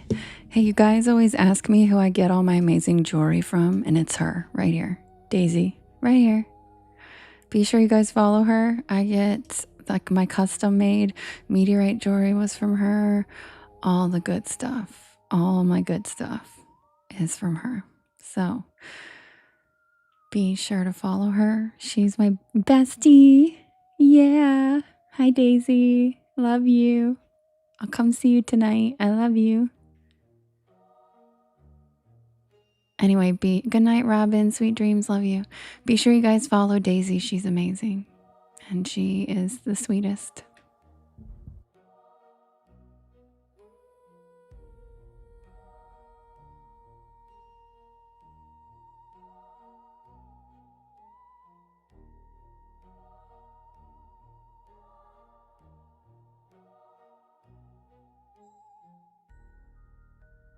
Submitted for the approval of the Porch Pal Society. This is the tale of the Devil's Highway.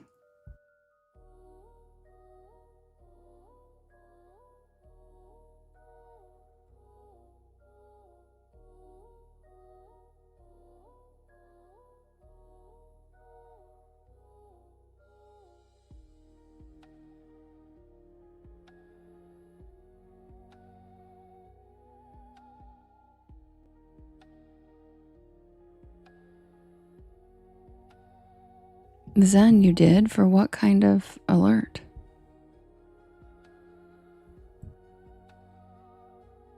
Yeah, Twana, I am like a whole animal whisperer, for sure.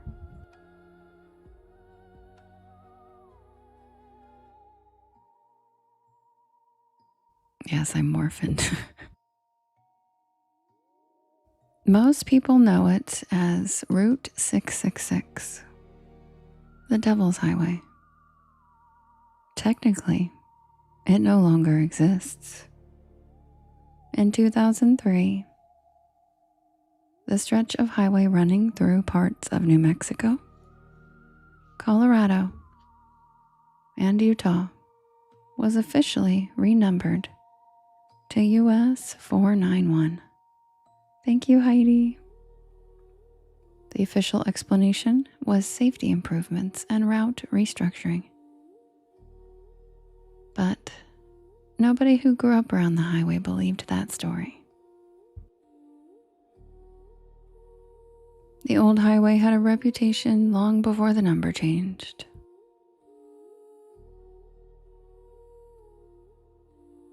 Truckers claimed they encountered a massive black sedan that appeared out of nowhere, driving impossibly fast before simply disappearing. Zen, what country do you live in? Are you okay? Others report being chased by a pitch black vehicle. Because they suck, Rachel, because this app sucks. That's why. Okay, there you go.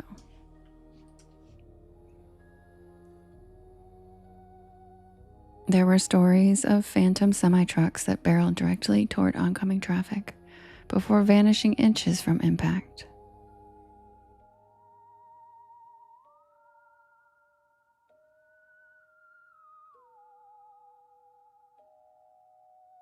The older stories came from people who lived near the highway. They described seeing cattle gathered silently along the roadside. Not grazing, just staring. Entire herds standing perfectly still for miles.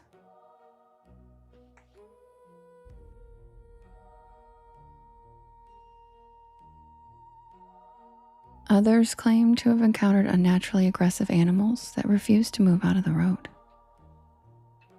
Ranchers occasionally spoke about livestock found mutilated under strange circumstances, feeding rumors that something darker wandered the desert after sunset.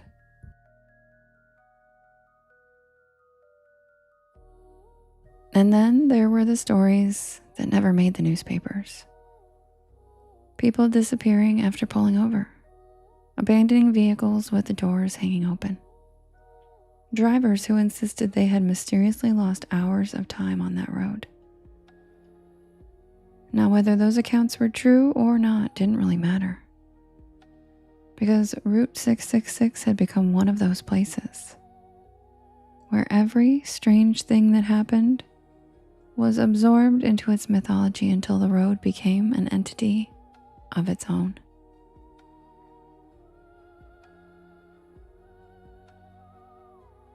Now, I had never even heard of the road until Ben, also known as Skrella. He casually mentioned it to me because he knows I love the spooky and unexplained. And as someone whose love for the open road runs deep, I knew I had to cruise that stretch of asphalt for myself. And I was hoping to drag Ben along with me. Neither of us really believed in cursed highways, but we thought it would make for a fun weekend. We crossed into northwestern New Mexico just after lunch. The landscape slowly emptied until there was almost nothing left except tan mesas, dry washes, weathered fences, and endless sky. Kim said, "Don't panic." It was beautiful. It always seemed like in horror movies they exaggerated how isolated places like this felt. But they didn't. You could drive an hour without seeing another vehicle, sometimes longer. Every now and then we'd pass faded memorial crosses planted alongside the road. 1 became 5, 5 became 20, and by late afternoon I had stopped counting. Ben finally pointed out what I had been thinking. There were an alarming number of memorials. The road itself wasn't difficult to drive. Long, straight stretches, gentle hills, good visibility.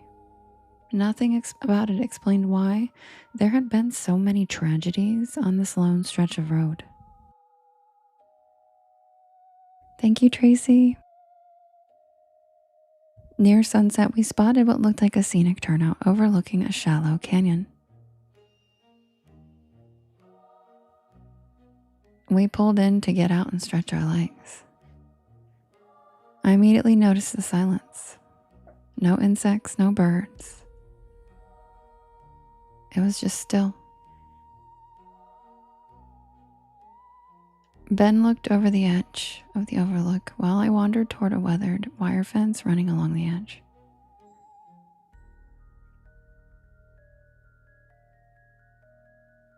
And that's when I noticed the cattle.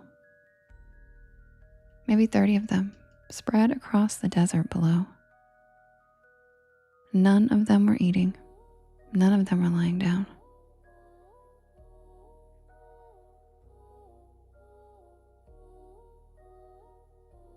Every single one of them was facing us.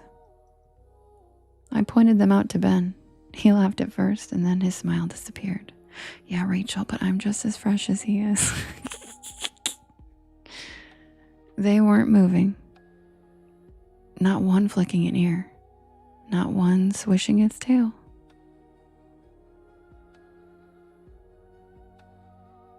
It looked like someone had paused reality. We stood there for nearly a minute. Finally, Ben shrugged and headed back toward the truck. The moment his hand touched the driver's door, every cow turned at the exact same time. All at once, like dozens of mannequins rotating together. Instead of looking at us, they were now looking behind us. Ben slowly lowered his hand from the door handle and turned around. There was nothing there. So I ran back over to the overlook and looked down to see that all of the cattle were gone. The entire field was empty. What the actual? Ben came running over to me and firmly grabbed my hand and sternly said, Devin, respectfully, get your ass back in the truck now. Fair enough. I listened. He was right. My self-preservation instincts aren't the best. Neither of us said another word until we were back on the paved highway. No more scenic overlooks for us. Darkness settled fast. The GPS estimated another hour before we'd reach our motel. About 20 minutes later, we rounded a bend and saw something standing in the middle of the road.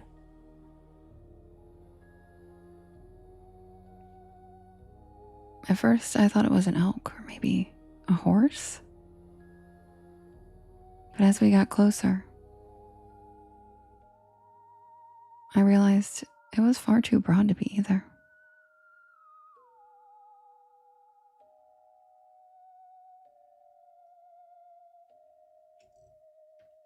Ben slowed down to almost a crawl as we got closer to it, and the animal didn't move.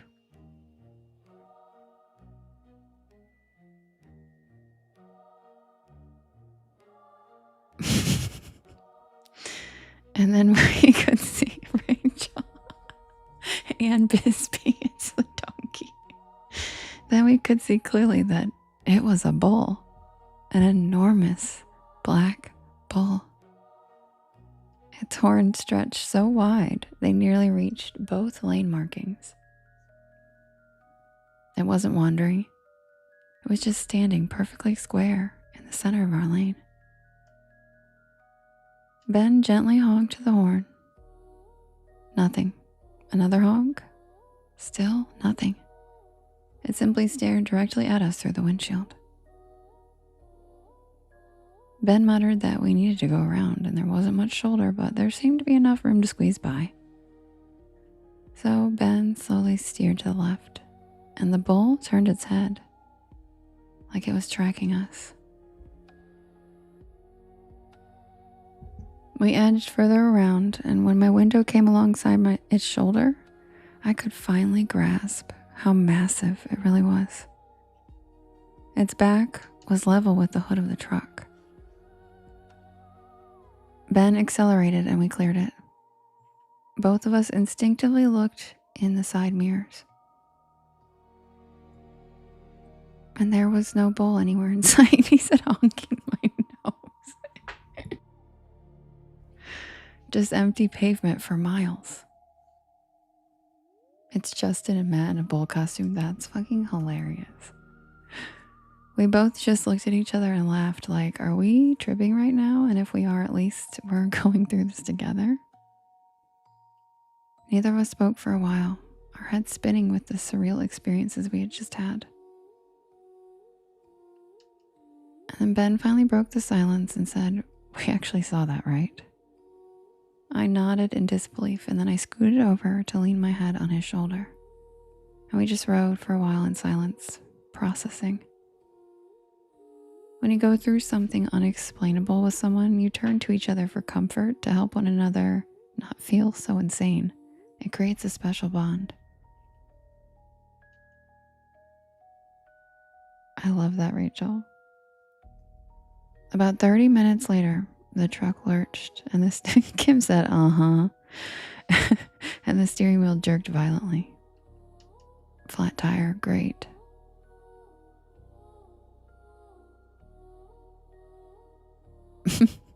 Ben managed to pull onto the shoulder without rolling the rim. Skillfully, I might add.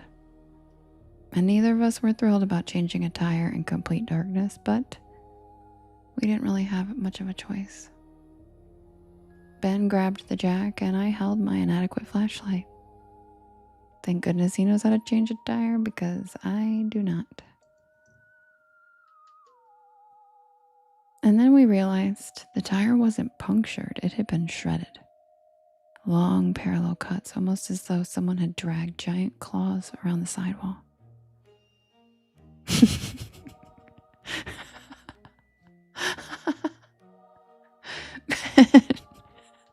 Ben crouched lower. He suddenly froze. He pointed underneath the truck. Fresh footprints. 4 toes, long claws. Each print nearly twice the size of my hand. And they didn't approach the truck. They came out from beneath it. A couple of youths. The youths. I remember that detail because it made absolutely no sense. The prints began directly under the rear axle, and then they continued away into the desert. How? Rachel. Ben quickly got the spare tire put on, and we both climbed back inside. Then he tried starting the engine, and nothing. Again, nothing. The truck was completely dead. But the dashboard lights remained on, so the battery had to be fine. It simply refused to crank. And then something bumped the underside of the truck.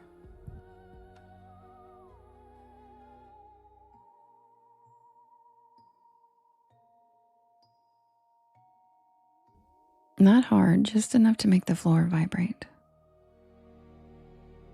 Another bump closer to my door. Oh, thanks, Daisy. I love you. You're so sweet, Daisy. Whatever it was stayed below the windows, so we couldn't see it. We could only hear it scraping against the frame. Ben leaned over and made sure my door was locked. And we both huddled together in the middle of the truck seat as far from the windows as possible.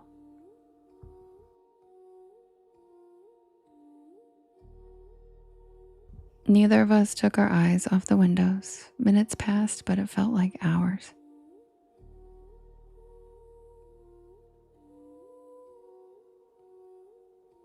And then I noticed movement in the passenger mirror. Something low and black,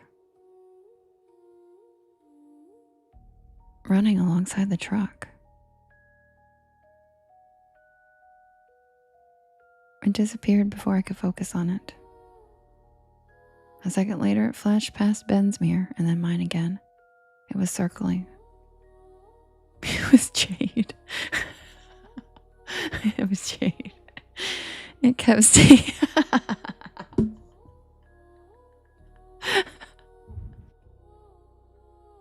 I wish she was here right now to hear that. It kept staying below the window level, almost deliberately. Like I can't even not laugh now that I'm thinking about it being Jade. Almost deliberately, like it knew exactly where we couldn't see it.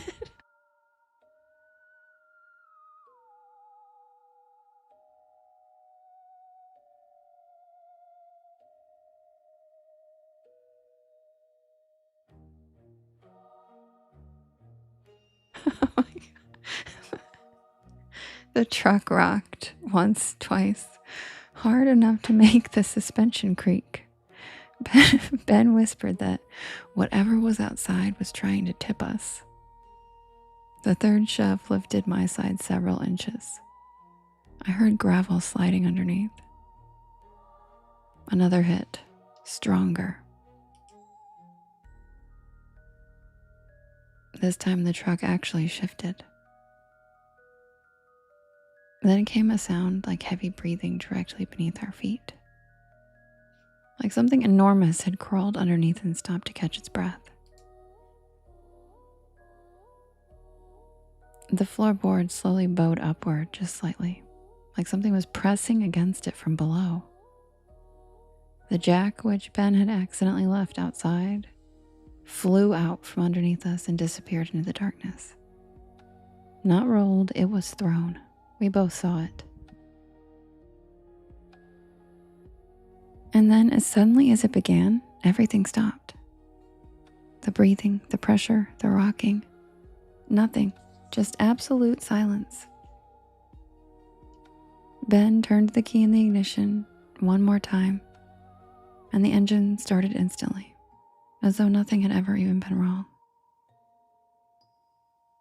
We both smiled at each other, chuckled as he pressed the gas, and we hauled ass out of there.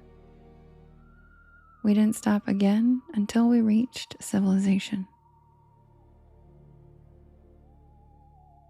I have no idea what we experienced out there in the desert. But I can't help but wonder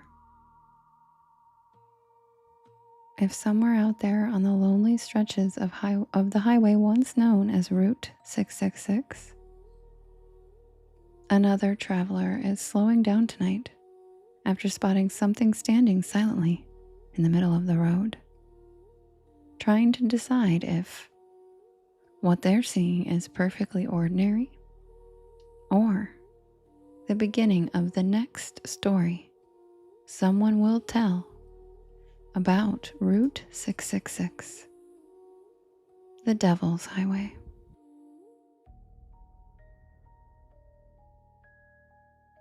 And that's the tale of the Devil's Highway, also known as This Is Bullshit.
Skrilla.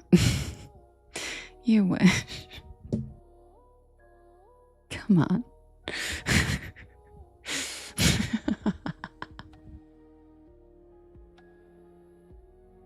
That's so bad.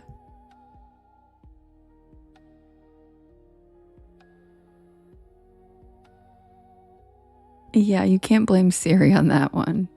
You cannot blame Siri on that one. I'm still laughing about Jade crawling around the truck with her peg leg. Jade and her peg leg. She's never going to live it down. I wish she was here right now.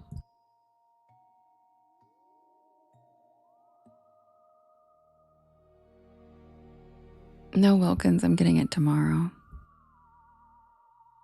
Thanks for asking, though.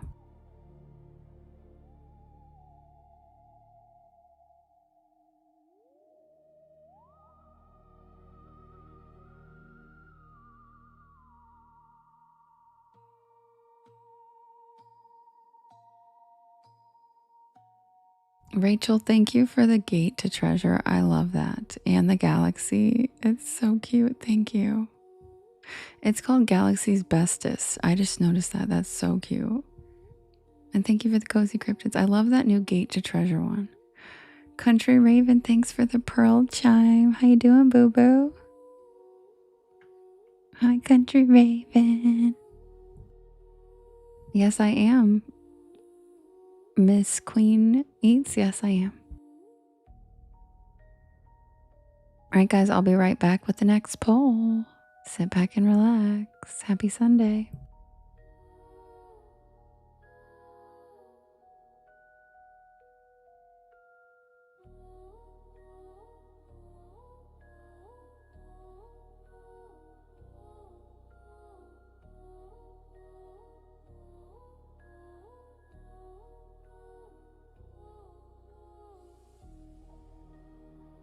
Oh, do you mean for books, Miss Queen Eats? Or do you just mean my show?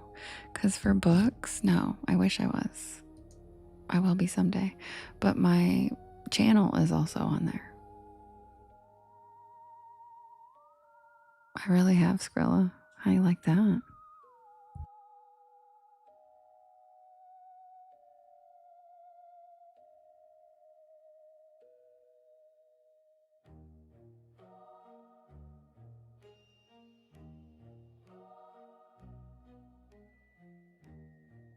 Yeah, Miss Queen Eats. I'm not allowed to say the name of other platforms on here, but that's why I'm like, oh, that one?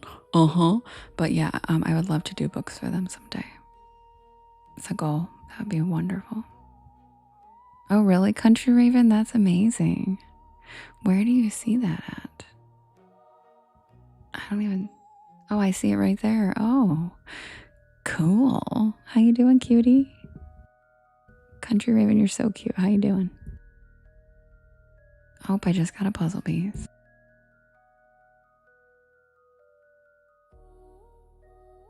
All right, guys, welcome in.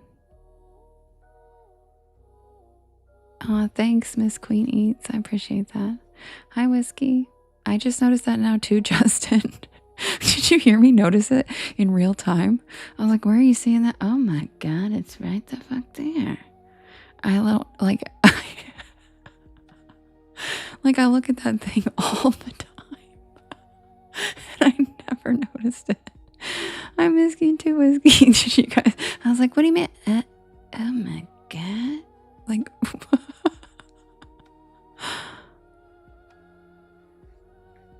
oh, good point, Skrilla. We do learn something new every day. Fairy Witch, I never watched it on Disney Plus, but I watched it a long time ago when it first came out on TV. Back when we had TV.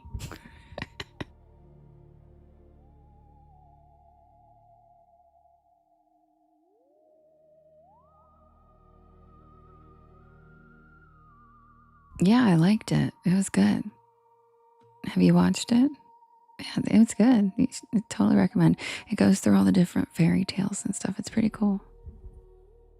Highly recommend. Yeah.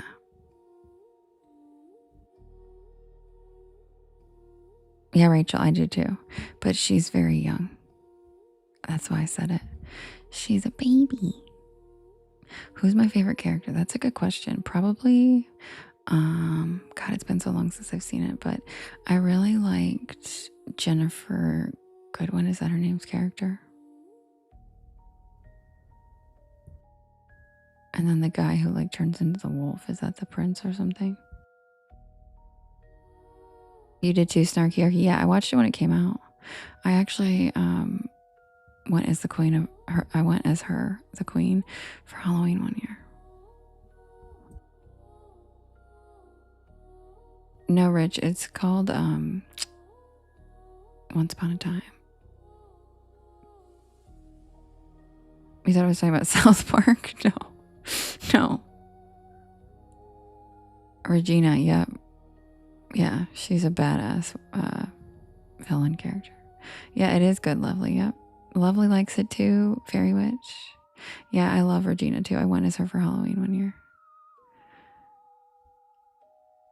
She's so cool, yeah.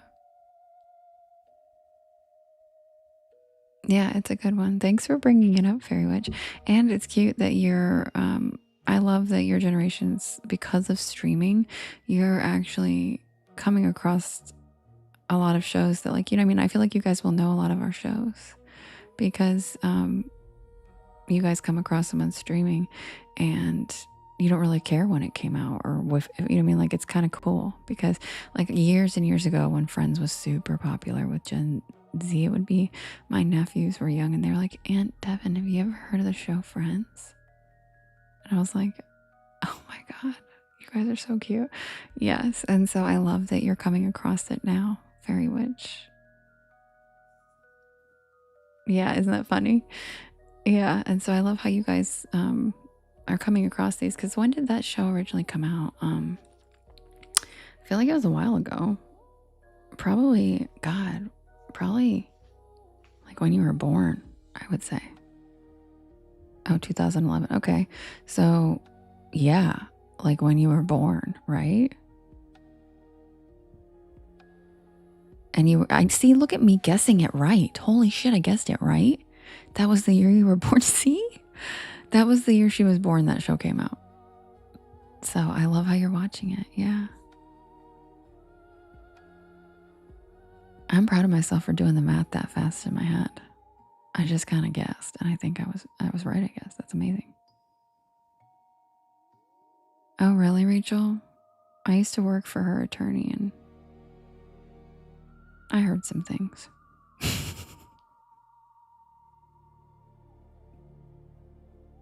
All right, guys. I'll be right back with the next poll.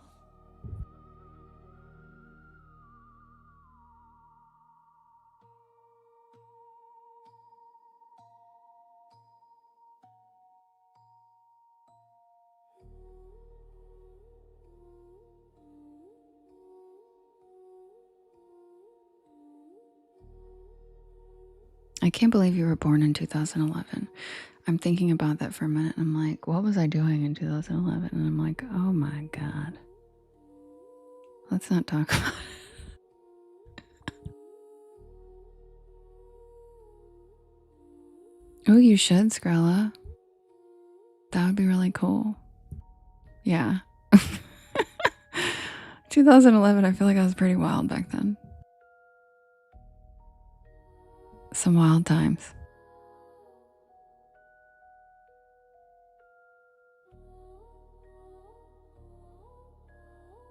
Yeah, Miss Queen Eats. We have all different ages in here, which makes me really happy. We have all the generations in here, which I think is really cool because we also learn a lot from each other. It's very sweet. We learn a lot from everybody. I'll be right back. Hi, Giggles.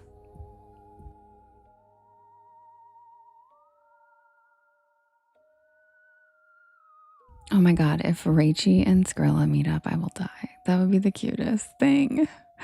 Yes, meet for lunch in Vegas. And then like FaceTime me. So I can be like, oh my God, hi. Oh my God, Jade, we were just cackling. I love you too, but we were just cackling because Skrilla, I read Route 666 story, and I was talking about the thing circling the truck, staying below the mirror so we couldn't see it. And Skrilla was like, it's Jade. And then I couldn't stop laughing reading it because I was imagining you crawling around the truck so we couldn't see that it was you banging into the truck.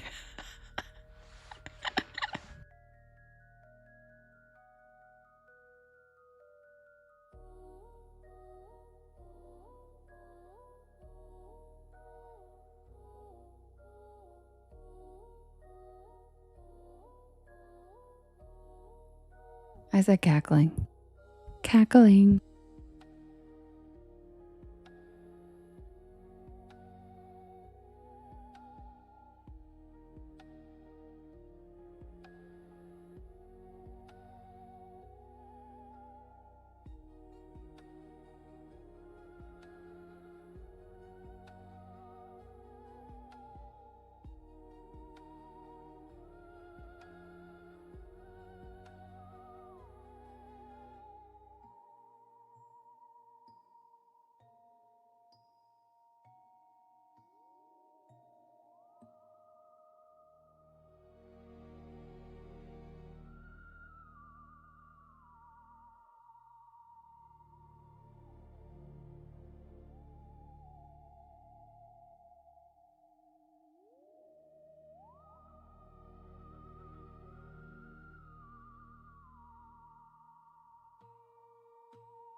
All right, you guys. Is that so funny, Jade? I was cackling thinking about you crawling around. I know she's a youngin'. She's a youngin', but that's what I love, how we have all the generations in here. And yeah, we've already had several Porch Pals meet up. Jade and Beefy met up. Ange and I have met.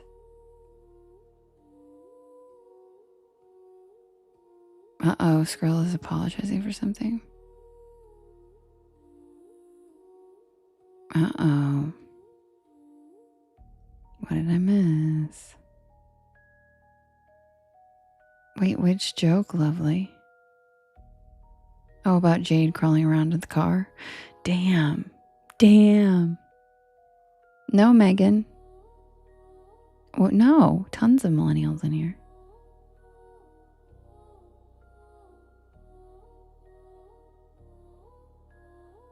Hi, Kim. All right, you guys, the poll is ready. We have who steals snacks?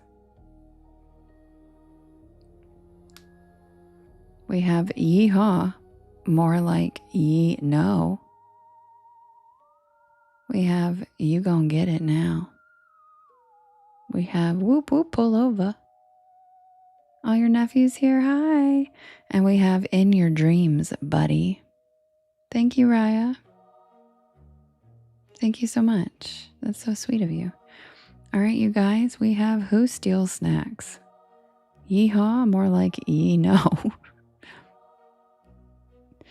We have you gonna get it now. We have whoop whoop pull over. And we have in your dreams, buddy. Oh, giggles, that sounds so cool. A lot of things are going on that weekend, and my friend's getting married, and I'm missing like a ton of stuff, but I'm so excited to be at her wedding. Uh-oh, Lovely's getting tough. Oh, that would have been better, Tootsie. That would have been so much better. That would have been way better. I'll do that next time.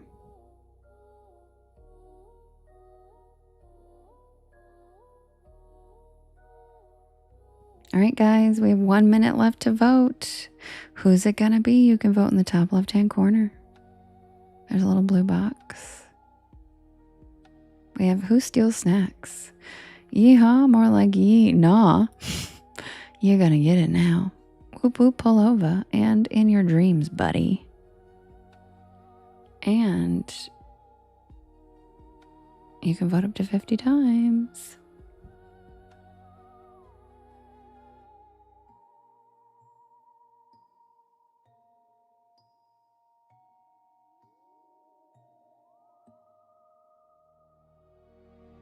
Beefy said, "Ye nah, you soft taco." I forgot I said that last night.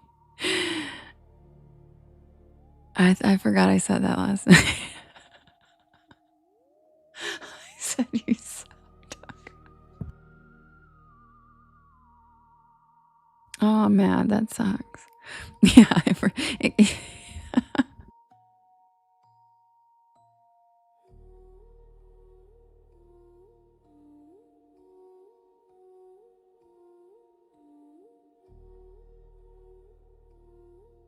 yeah, I love it, Fairy Witch. I love it. I'm the tree meister.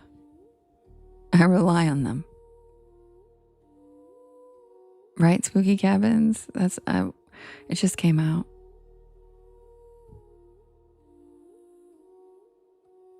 Yeah, it just came out last night. I was like, soft taco. I don't even know why.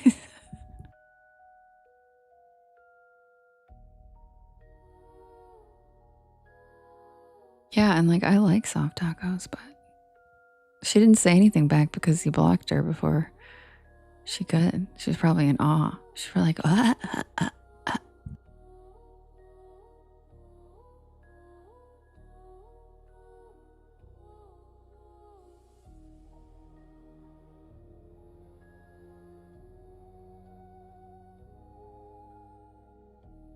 Yeah, I know. But I love soft tacos. That's why I'm like, I don't even know why I call him that. He's soft taco.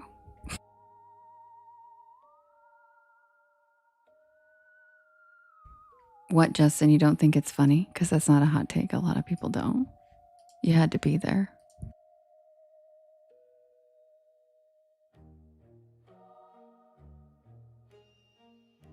And the winner of the poll is Whoop Whoop Pulova.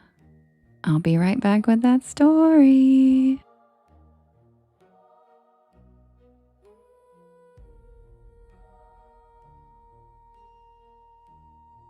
Exactly, lovely. Exactly.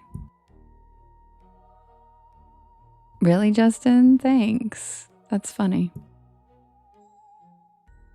But I already said I have no idea why I think it's so funny.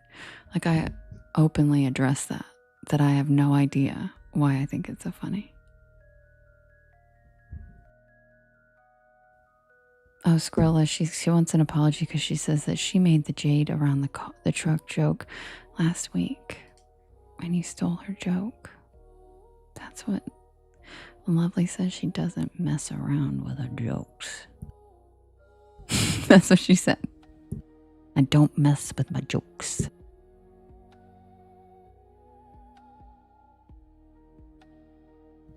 Yeah, you added the peg leg.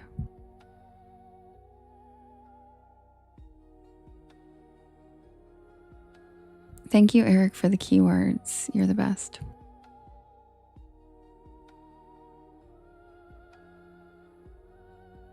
All right, and here we have whoop whoop, pull over that ass too fat, whoop whoop.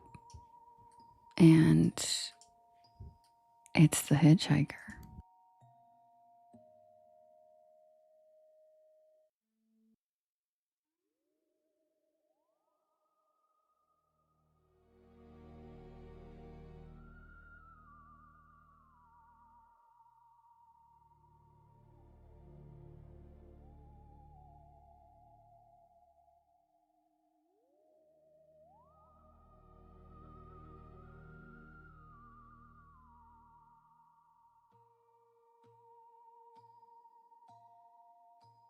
Oh, did I, Beefy?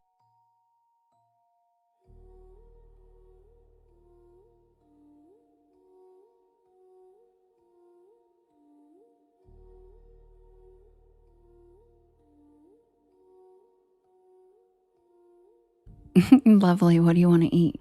I need to eat after I'm done here, too. Oh, yeah, I am the one that gave her the peg leg. Rachel.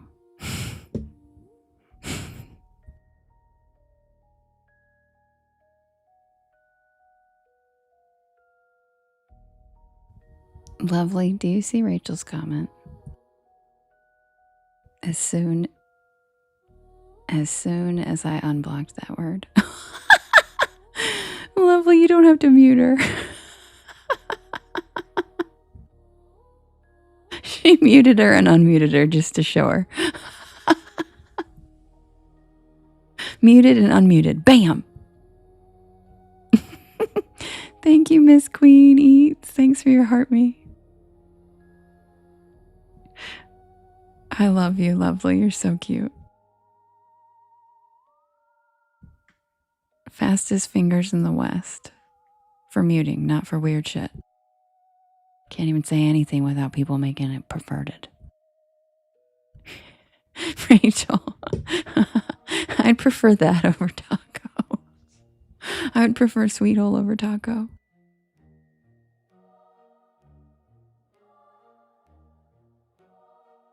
Oh, it showed me Miss Queen Eats. It shows me right here. I saw it.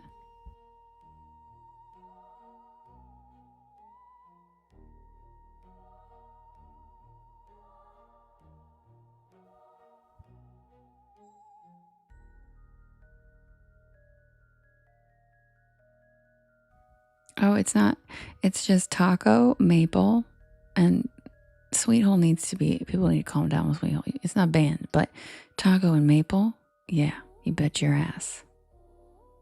Banned words, taco and maple. Why? Because they make me hunky.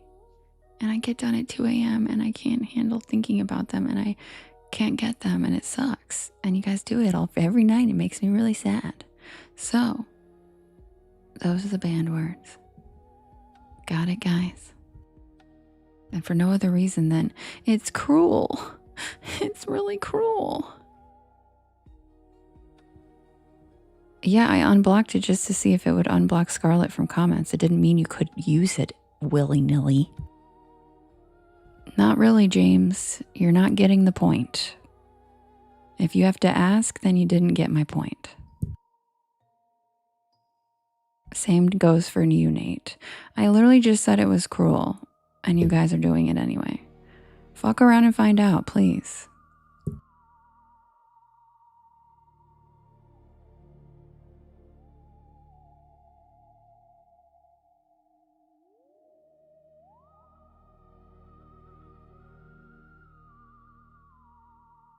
Literally, it's like the one request I have. Literally. And it's funny, but it's a simple request, you know, to not make the entire chat about food every night. It's not that hard. It's really not. Not to mention it brings in fucking trolls every time the chat is on food. Check it out. Wait, they'll be here soon.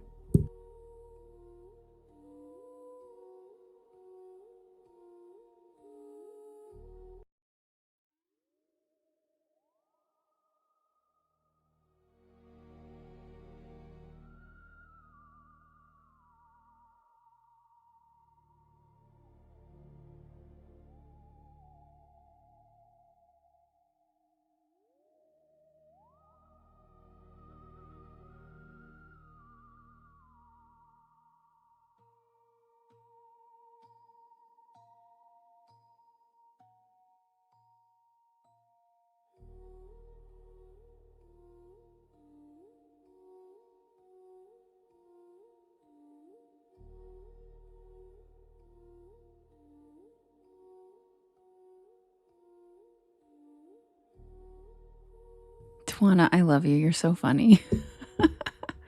I love you.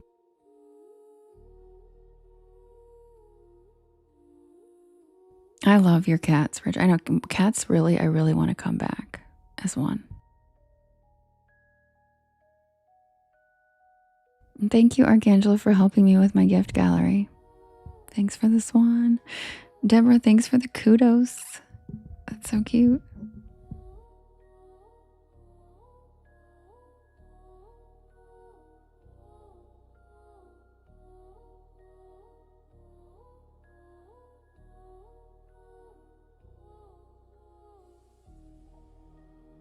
Thanks, Rachie, for the gate to treasure. I love that one, which means it'll probably last a day. All the ones I love go away. Me too. I want to be reincarnated as a cat, Snarky. 1,000,000%. Really, Rich? That's hilarious. Barry Manilow. Hi, they. Submitted for the approval of the Porch Pal Society. This is the tale of the hitchhiker. Thank you, Courtney, for the roses.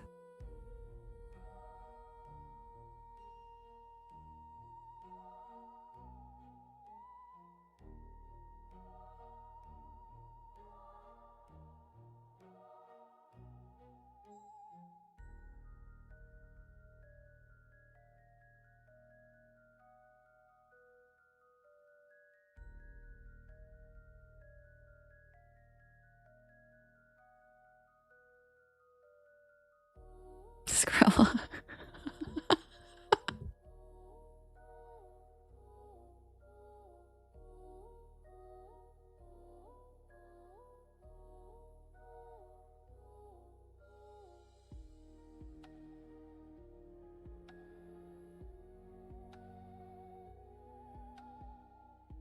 Thank you, Archangelo.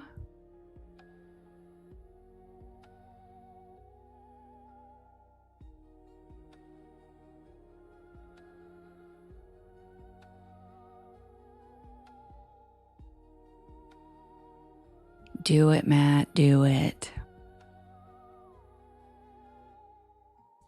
I laugh at your jokes. But you're right, Skrilla makes me laugh a lot.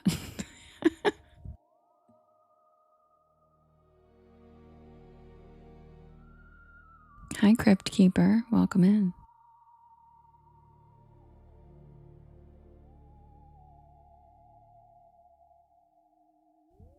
Yes, Franco, that is a fascinating story. I love that story, actually. It combines two of my favorite things: tornadoes and unexplained mystery.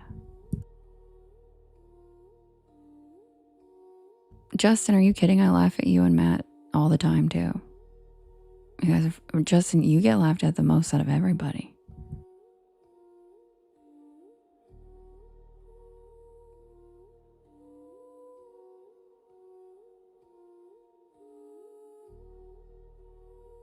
I actually think it sounds more like Mothman, Franco, than angels. Because Mothman has moth wings, butterfly wings.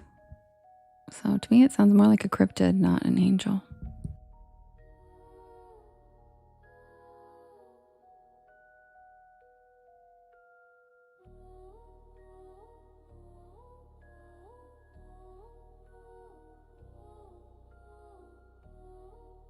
Plus, give it a Goog and look up what angels actually look like. Give it a Goog and look up what angels actually look like. They don't look like people with wings.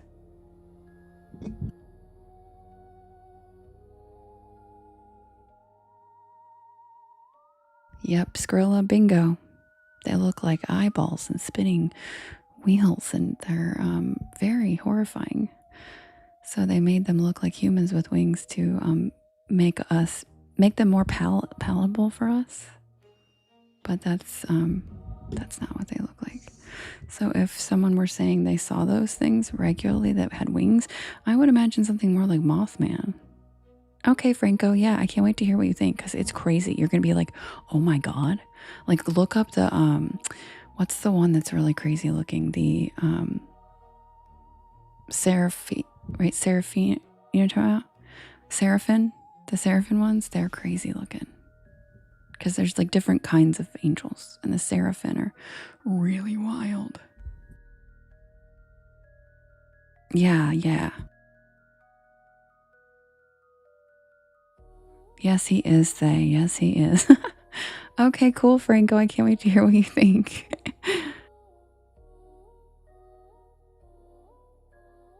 Oh, you didn't know that either, Bisbee? Yeah.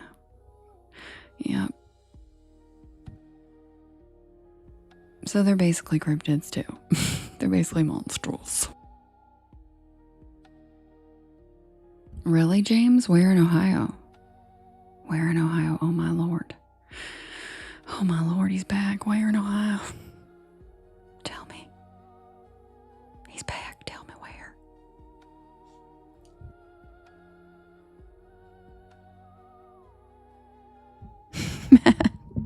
I'm sorry, Matt. You don't even want to hear about Kinderklaus. Because I actually do know the folklore of Santa, too. I'm sorry, I'm a folklorist. I know a lot about folklore. Justin said Zaddy's back and more caged than ever. Columbus, shut up. That's only, oh my God. Oh my God. I don't know, Megan. Who invited you to that? It sounds like a clever guy. Sounds like a guy that's trying to be clever. Like, you want to come to Cuddle Lab with me? We'll get extra credit.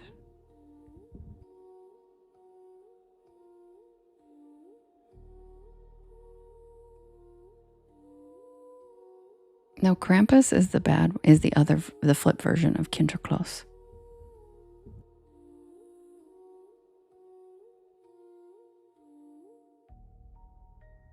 Beefy, he was there to visit. What do you mean? What do you mean? Yeah, better than full contact calling. Don't worry, Jade, I won't.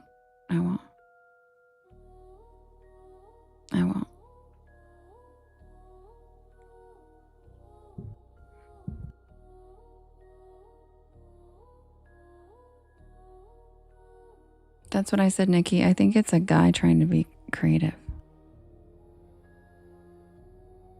Oh, I get it, Beefy. I get it.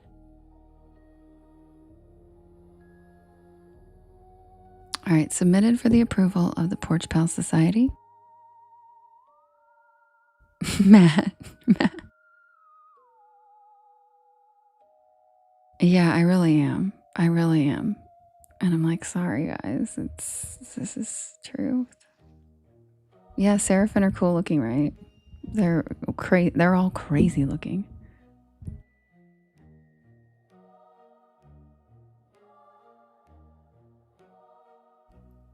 I've always enjoyed the solitude of back roads, the endless winding stretches, the whisper of wind through the trees. And the open spaces offer a calm I could never find in the city. Hi, Miss Behaven. I'm sorry. I'm glad you're here now. The trip was meant to be a reset, a break from the daily grind. And the idea of driving alone for hours through quiet scenic routes was exactly what I needed. But I couldn't have anticipated what the road had in store for me this time. The drive had been serene so far, passing by fields and forests with no real destination in mind. Just an open map and a willingness to see where the day would take me. I never liked the pressure of having to get to a specific destination by a certain date or time. I enjoy taking in everything the American road trip has to offer. Taking exits when I see one of those brown signs for some random historical marker. You know the ones, they're my favorite. And I have learned so much about this vast country of ours just by slowing down a little bit and paying better attention to my surroundings instead of my phone. You'd be amazed what you can experience when you make an effort to be more present. It's good for the soul. And at the very least, you might make for some good stories. The early part of the trip had been quiet. The only company I had was the occasional crow perched on a road sign or a hawk circling above. After a few hours, I found myself on an isolated stretch of highway, winding through dense trees that seemed to lean closer as if they were closing in on me. And that's when I saw him. A figure standing alone by an old beaten up sign that had decades of sun fading. The young man wore dark, simple clothes, a flannel shirt over jeans, and carried a small worn duffel bag slung over one shoulder. He had a calm, almost expectant look, as though he'd been waiting for someone. Against my better judgment, I slowed down, my eyes fixed on him through the windshield. There was just something in his expression, a mixture of hope and resignation that compelled me to pull over.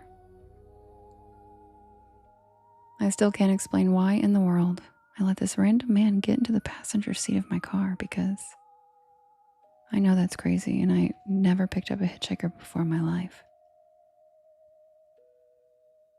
But all I can say is this: I am someone who can feel other people's energy very well. And this man emulated light. His energy was so bright and warm, and I truly felt like he needed my help. Or at the very least, we were meant to cross paths. I could feel it. As he got into the car, I noticed he carried himself with an air of quiet calm. He settled into the passenger seat without a word, merely offering a polite nod, and then we resumed our drive in silence.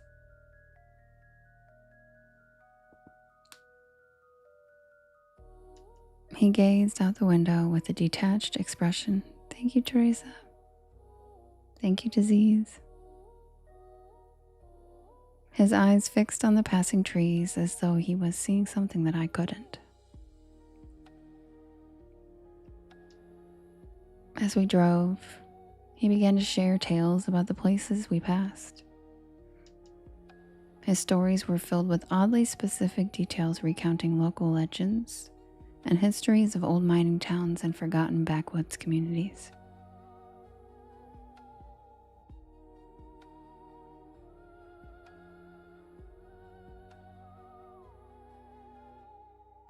And those of you who know me know that this legit sounds like me on road trips. I have always been a huge fan of history, and I have lots of random legends and lore in the archives of my brain. Hence me creating Porch Lore.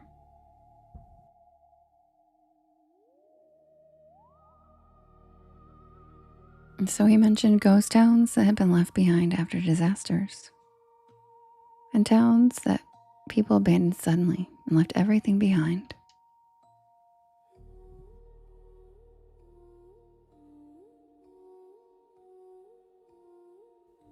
But as I listened, an unsettling feeling began to creep in. His stories seemed so detailed, so intimate. And the sense of familiarity that had comforted me at first now felt like something darker. Like these memories weren't merely heard secondhand, they were experiences that he had lived through himself.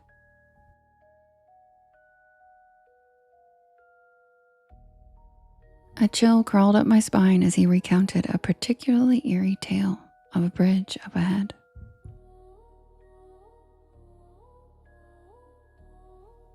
He described it in an unsettling level of detail, telling of a man who had been seen wandering the roads for years after his car skidded off the bridge one rainy night.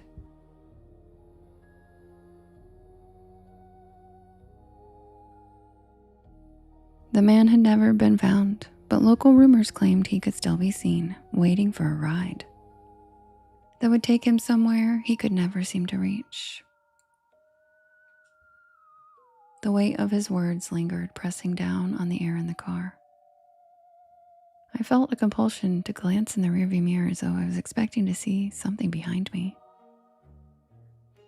But the mirror showed only the road and the blurred outline of trees. The road wound on, dusk settling in around us, and I noticed that he hadn't asked for any breaks or even taken a drink of water. There was an unnatural stillness to him, like he belonged more to the mist creeping over the road than to the seat beside me.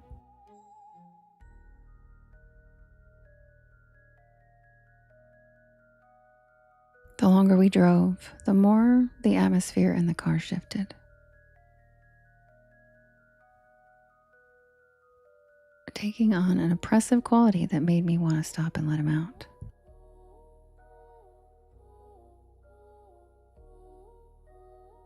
Yet I kept driving as if compelled by some unseen force. Hi, Sherry. We reached the bridge just as the last of the light faded, and the iron structure loomed out of the mist. Its rusted beams casting long, spindly shadows. The radio, which had been faintly buzzing, the static went silent. Thank you, Miles. Thank you, Snarky Arky. Thank you, Miles. As we crossed the bridge, he sat forward slightly, and the bridge groaned under the car's weight, the iron creaking and straining.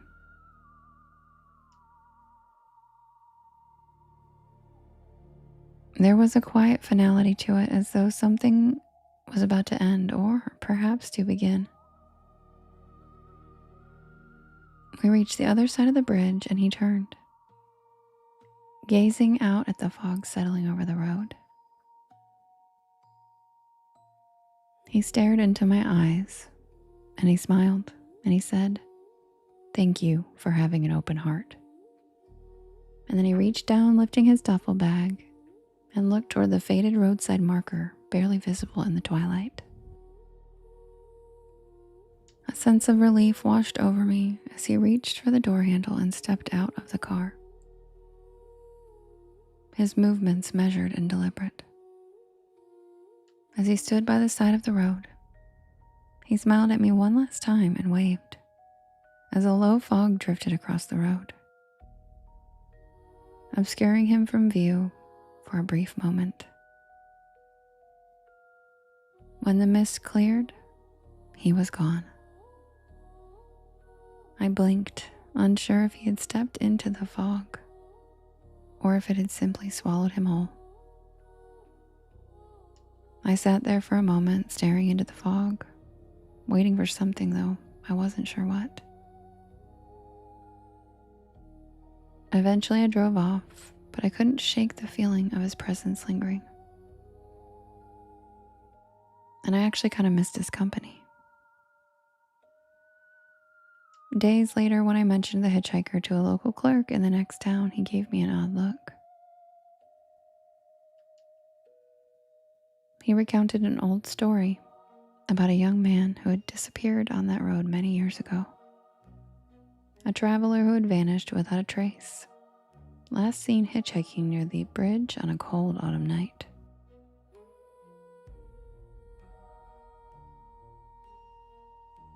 Locals said that he was still trying to get home, that some people swore they'd seen him over the years, his face blank, his bag slung over his shoulder, as he waited for a ride that would never take him to where he was going, which was just to the other side of the bridge. I still don't know if he was real, or maybe I toked a little bit too much that night while cruising, but sometimes on those back roads, I catch myself glancing at the passenger seat, half expecting to see him sitting there, waiting silently for the journey to begin again. And to be honest, he wasn't bad company. If I ever see him again, I will absolutely stop and pick him up.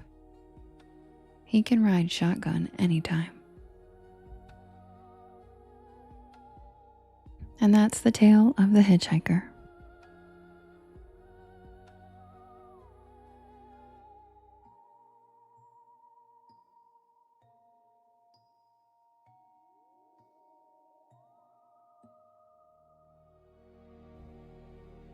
Oh, thank you, Gobbler. That's actually my favorite story.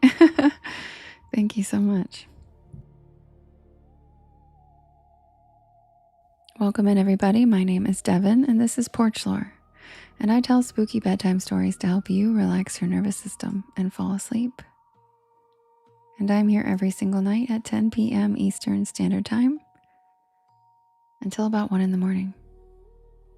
Yeah, I love the lurkers too. Hi, lurker. I love the lurkers, and I love when you say hi. But I also just love helping you guys relax.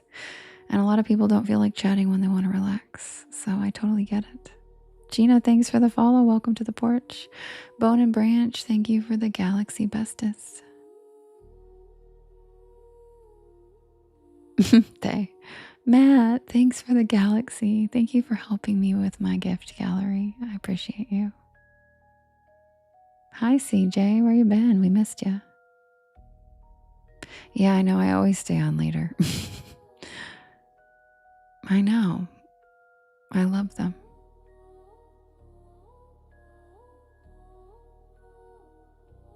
Did somebody set a zine trap for him? And yes, I know I say it wrong. It's our joke.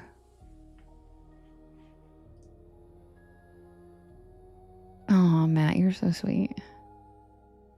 All right, guys, it's grilled cheese time. Oh, thank you, Neil. And if you're new here, we end every live with this story because it was requested so frequently and so popular that people didn't want me to end the live without reading it. Miles, thank you for the hat and mustache. Oh my gosh, thank you so much for helping me with my gallery. I really appreciate it. And so this story is everybody's favorite.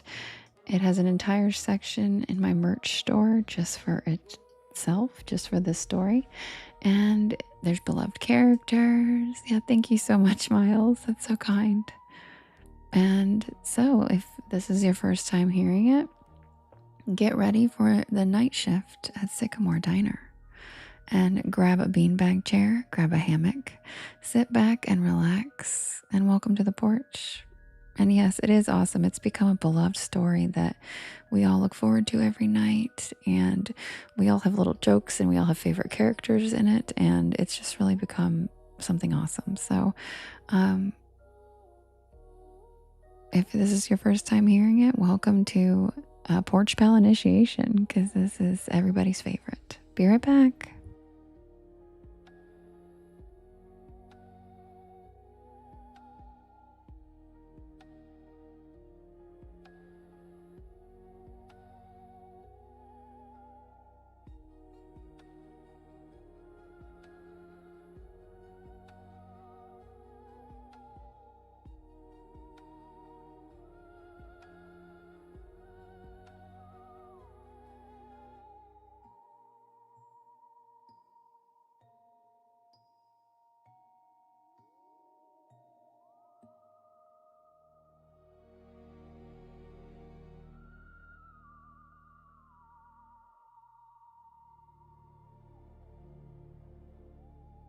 Oh, Miles, perfect.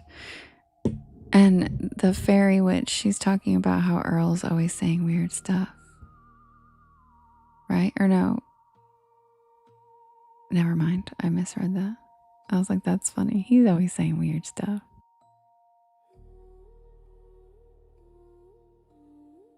Oh, thank you, Sherry. Yeah, you were the one that said it, fairy witch. I misread it. Yeah, that was cute. I like that you're like, he's always saying weird stuff. I love that. You're so cute.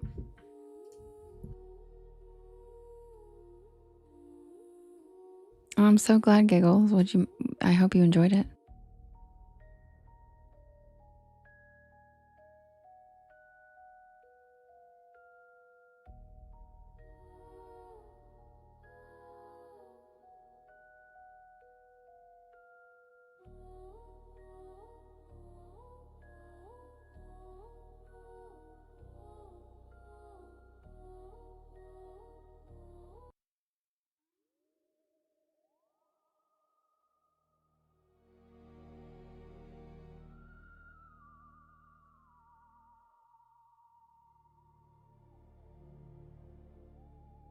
Yay! Welcome to all the first timers for Diner. Yay!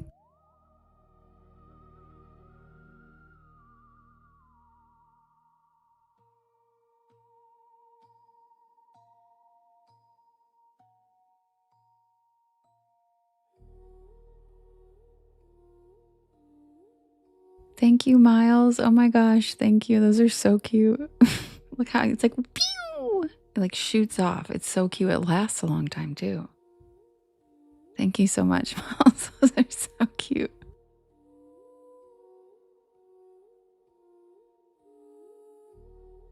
Oh, you're so sweet, Miles. They don't disturb me while I'm reading. Either way, I love them. Thanks, Eric. Thanks, Deborah. You guys are the best. You know what, guys? Did our friend ever come back, Franco, that was going to go look up angels? I think his mind was blown, and I don't think he ever came back. He's still down that rabbit hole. Whoops. We lost one. Seahorses, I love them. Seahorse CL. Good night, Miss Queen Eats. See you tomorrow. Sweet dreams. Yeah, literally, Deborah. He's still reading. He's like, what the f...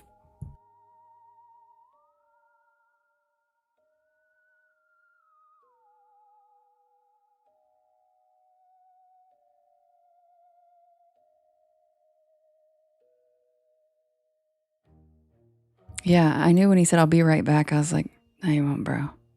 Wait till you see what they look like. You will not be back tonight, at least. Because, yeah, that's a rabbit hole for sure. The Sweet Hall of Angel Lore. Oh, we need a silly title for Sycamore Diner? Okay. What should we call it? He is rich for sure. What should we call Sycamore Diner? How about,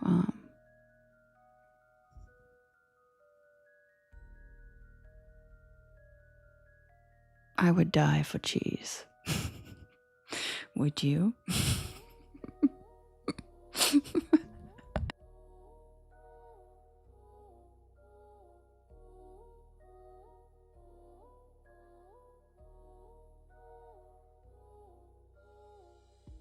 Do you even like cheese, bro? That's what it should be called. Do you even like cheese, bro?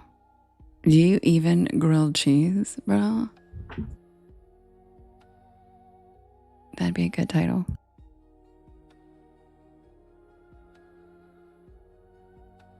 Oh, Rich, that's a good one. The sandwich was lit and so was the diner. Brandon, I won a baking contest once for my apple pie, actually, for my Dutch apple pie in Texas, which I feel like is more impressive for some reason that it was in Texas, because I feel like pies are probably a big deal there.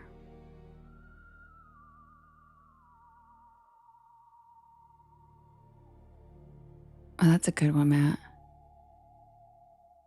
These are good names. Yeah, you do, Scarla.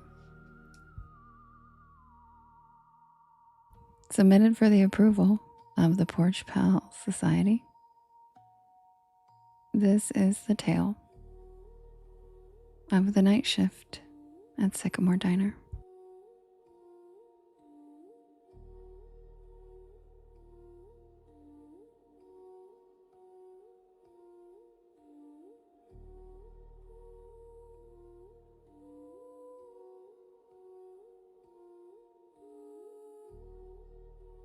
Thank you, Justin.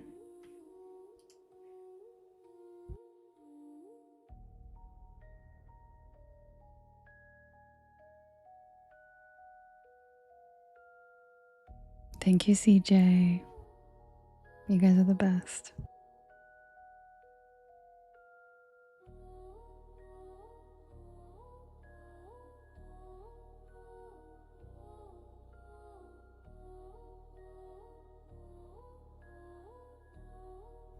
I like the idea of it being titled like Dine and Dash Portal Edition. Or like Dine and Dash Dimension Edition. Dine and dashing through the dimensions. But that's because I'm a nerd. That's why my story titles are really bad.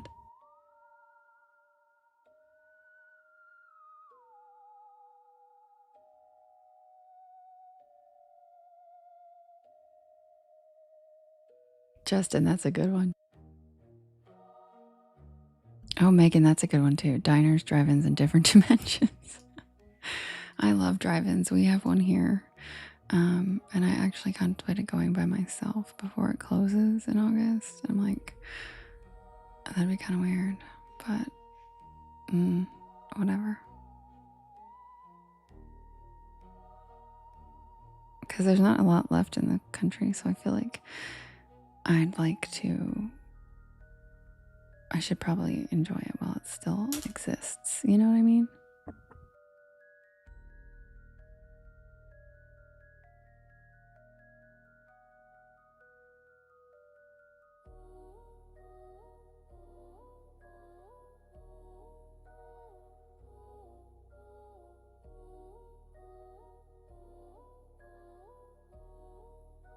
Are there really, Skrilla? Oh my god.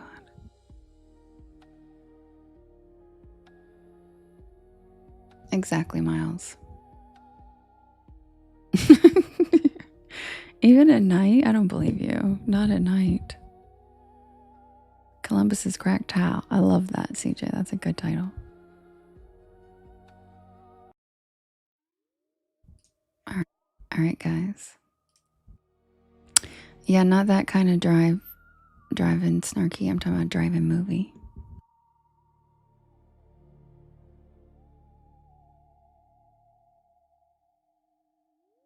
Awesome Fairy. Let me see. The Cheesy Diner. I saw that one. The grilled cheese that never paid for.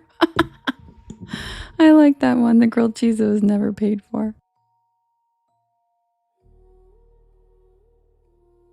Yeah, go to the drive-in near you. Appreciate it while you can, because I think there's only a few left in the country, and it sounds like most of them are in California. And I'm not talking about the new one that is in Texas that has like the pool drive-in. I'm not talking about that kind. I'm not talking about the modern drive-ins. I'm talking about the real ones. The ones like in Twister.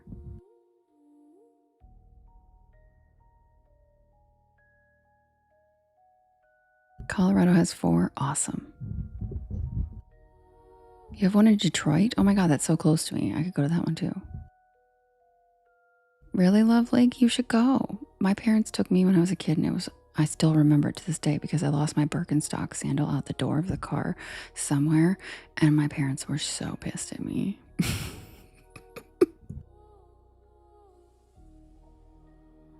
Submitted for the approval of the Porch Pal Society. This is the tale of the night shift at Sycamore Diner.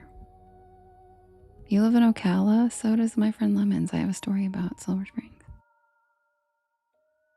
Okay, so everybody needs to go to the drive-in before it closes for the season.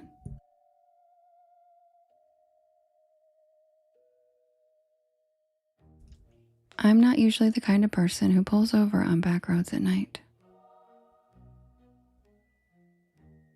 Not unless I absolutely have to. That's so cool, Snarky. But that night, something about the storm, the long drive, and that growling pit in my stomach convinced me otherwise. I was hungry. I love how everybody in here is like, she absolutely does. She's lying. She absolutely will do it again. It was late October, and I was headed back to campus after a weekend visit with my friends in North Carolina. Definitely not the Waffle House. That's funny, Trucker. I like that one too. I had a midterm on Monday, and my plan had been to drive straight through 5 hours, no stops. But then came the rain. One of those cold, slanted, whispery rains that creeps into your bones and makes the windshield wipers sound like a heartbeat. I had taken the wrong exit, trying to bypass traffic, and I ended up on a 2-lane back road, surrounded by nothing but pine trees and power lines. And that's when I saw the neon sign. SYCAMRE Diner. The O in Sycamore was flickering, like it hadn't worked right in years, but the rest was lit up in a cherry red neon. A tiny beacon in the middle of nowhere. I figured I'd grab a quick bite, maybe some coffee, check my map, and get back on the highway. But I should have just kept driving. Scroll. Good, that was a good one, Scroll. Well played, well played. I should have known something was off the second I stepped inside. The bell over the door jingled, but not like a normal bell. It made this sharp metallic ping that echoed longer than it should have. The air inside was warm, almost too warm, and it smelled like grilled onions and pancake syrup. The place looked like it had been yanked straight from 1957. Checkerboard floor, red vinyl booths, a long counter with spinning stools, even a jukebox in the corner that looked like it hadn't worked in decades. And the people, they all stopped and looked at me the second I walked in. Not in a rude way, just quiet. Like they weren't expecting me. Like I had walked into the middle of a sentence that no one wanted to finish. A waitress, tall, with a beehive hairdo and a light blue uniform, smiled and waved me over. "You get caught in the rain, sweetheart," she said, handing me a laminated menu. I nodded, still trying to shake off that weird feeling. Yeah, the highway's a mess. Thanks, Leo. Thanks, Sandy. She chuckled and patted my shoulder. Well, you're safe here. Sycamore's always open for travelers. I sat down at a corner booth. The vinyl creaked. And I remember the jukebox shifted songs by itself and started playing some slow doo-wop ballad that I didn't recognize.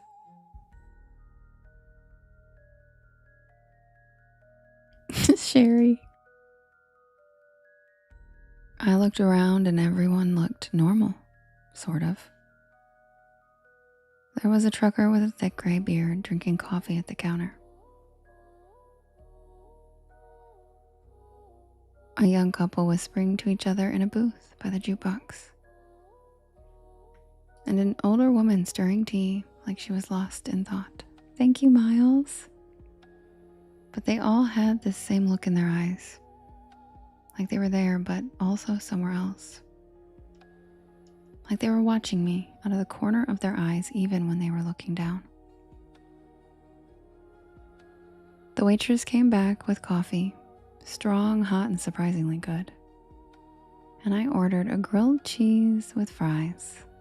Simple, safe. She wrote it down with one of those clicky pens and said, "Don't worry, it's on the house tonight." And that was my second red flag. No diner just gives food away. While I waited, I took up my phone to check the map. No signal, and I mean nothing. No bars, no Wi-Fi, not even GPS. Just a blank screen with a spinning wheel. I glanced out the foggy window. The storm was still going. But now the wind had picked up.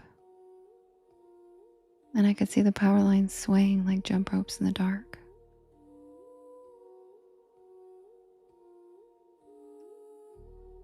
But the diner stayed perfectly lit. Not even a flicker. The food came fast. Too fast. Like under 5 minutes. But it looked amazing.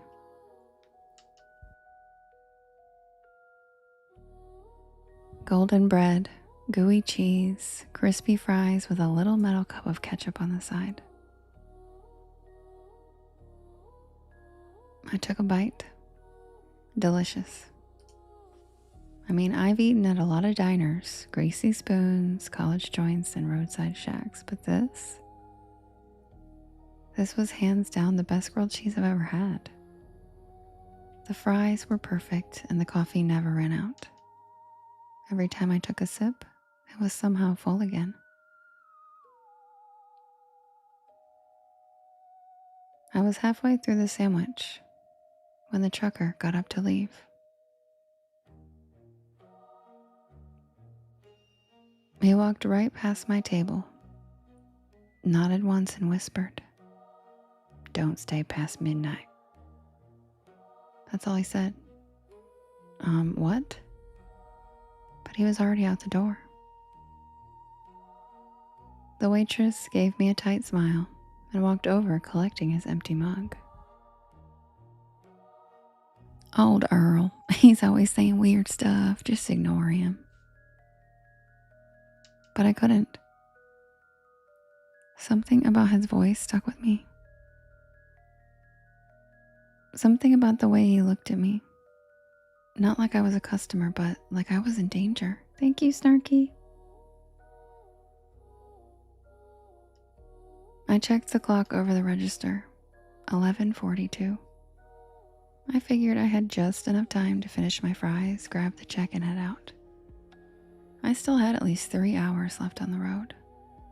But when I stood up, the lights flickered just once and then again. And then everything in the diner stopped moving. The couple by the jukebox froze mid-sentence. The woman with the tea stopped stirring, her spoon hanging in midair. The waitress, her hand reached out for a mug, just stopped. Like someone had paused on the entire scene. I took a step back. The jukebox buzzed, glitched, and restarted a new track. I could still move, but no one else could. And then I heard it. Not music. Not a storm. A voice. Not coming from anyone I could see. Just a whisper that seemed to echo from the walls themselves. I backed toward the door, my heart hammering in my chest. I turned the knob. Locked. Of course it was locked. I tried the windows, but they were sealed shut. I started banging on the glass and shouting, but no one was outside. Just wind and rain and that flickering red sign. SYCAMRE.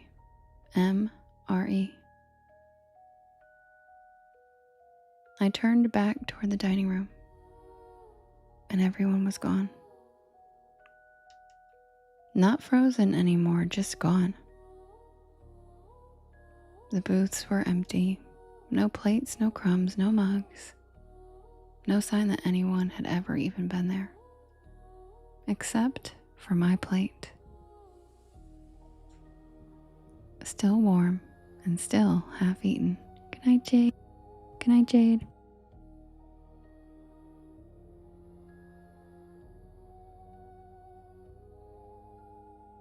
And then I saw the waitress. She was standing by the kitchen doors, her silhouette backlit by a flickering fluorescent light. Her face was wrong. The same smile, but her eyes were empty, black and endless, like someone had painted over them. "You shouldn't be here, honey," she said in that same cheerful voice. "Not yet." I stumbled back, knocking over a chair as she took one slow step toward me. The others, they were waiting, but you just wandered in. She raised a hand, and the walls began to shimmer.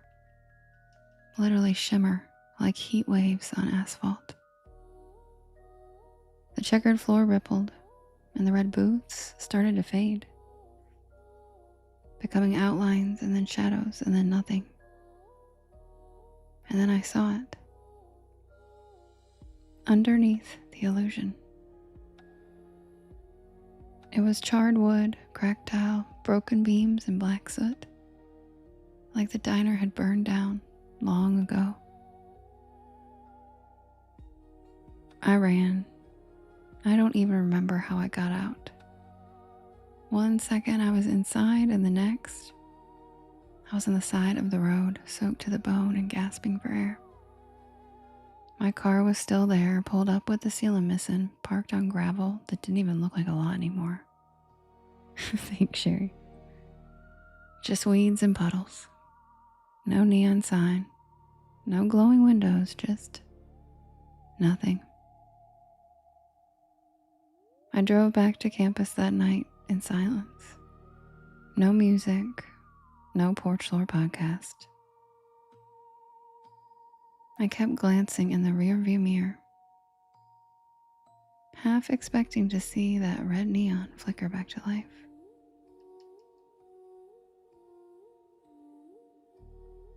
I didn't tell anyone. Not for weeks. Not until I finally looked up Sycamore Diner on a local history site. And I found it. It burned to the ground in 1972. A gas leak. The whole place went up at midnight, and everyone inside was killed. 5 patrons, a waitress, and a cook. The photo in the article? Same checkerboard floor, same red boots, same neon sign. SYCAMORE.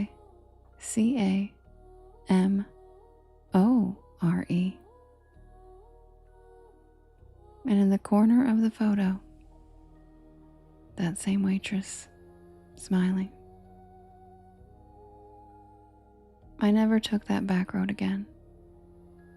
I don't even drive at night anymore if I can help it. And every time I see a neon diner sign, something in me flinches just a little, because I know I was there. And I know I wasn't supposed to be. But the part that keeps me up sometimes, the part that really makes my stomach turn,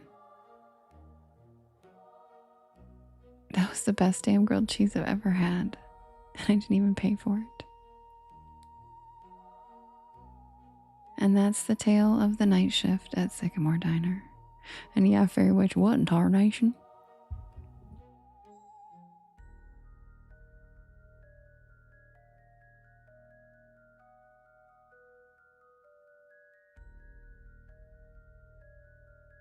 And Celeste said you only seem to ever hear this story. Well, then that means you are coming at the end of the live every night, because this is the story we end with every single night. It's the only story that gets told every night, and it's the end of the live. So you're getting here at the end. If this is the only story you're ever hearing, it ends at 1 usually, and we are way past 1 already. So you need to get here about 3 hours earlier if this is the only story you're ever catching. Just throwing that out there.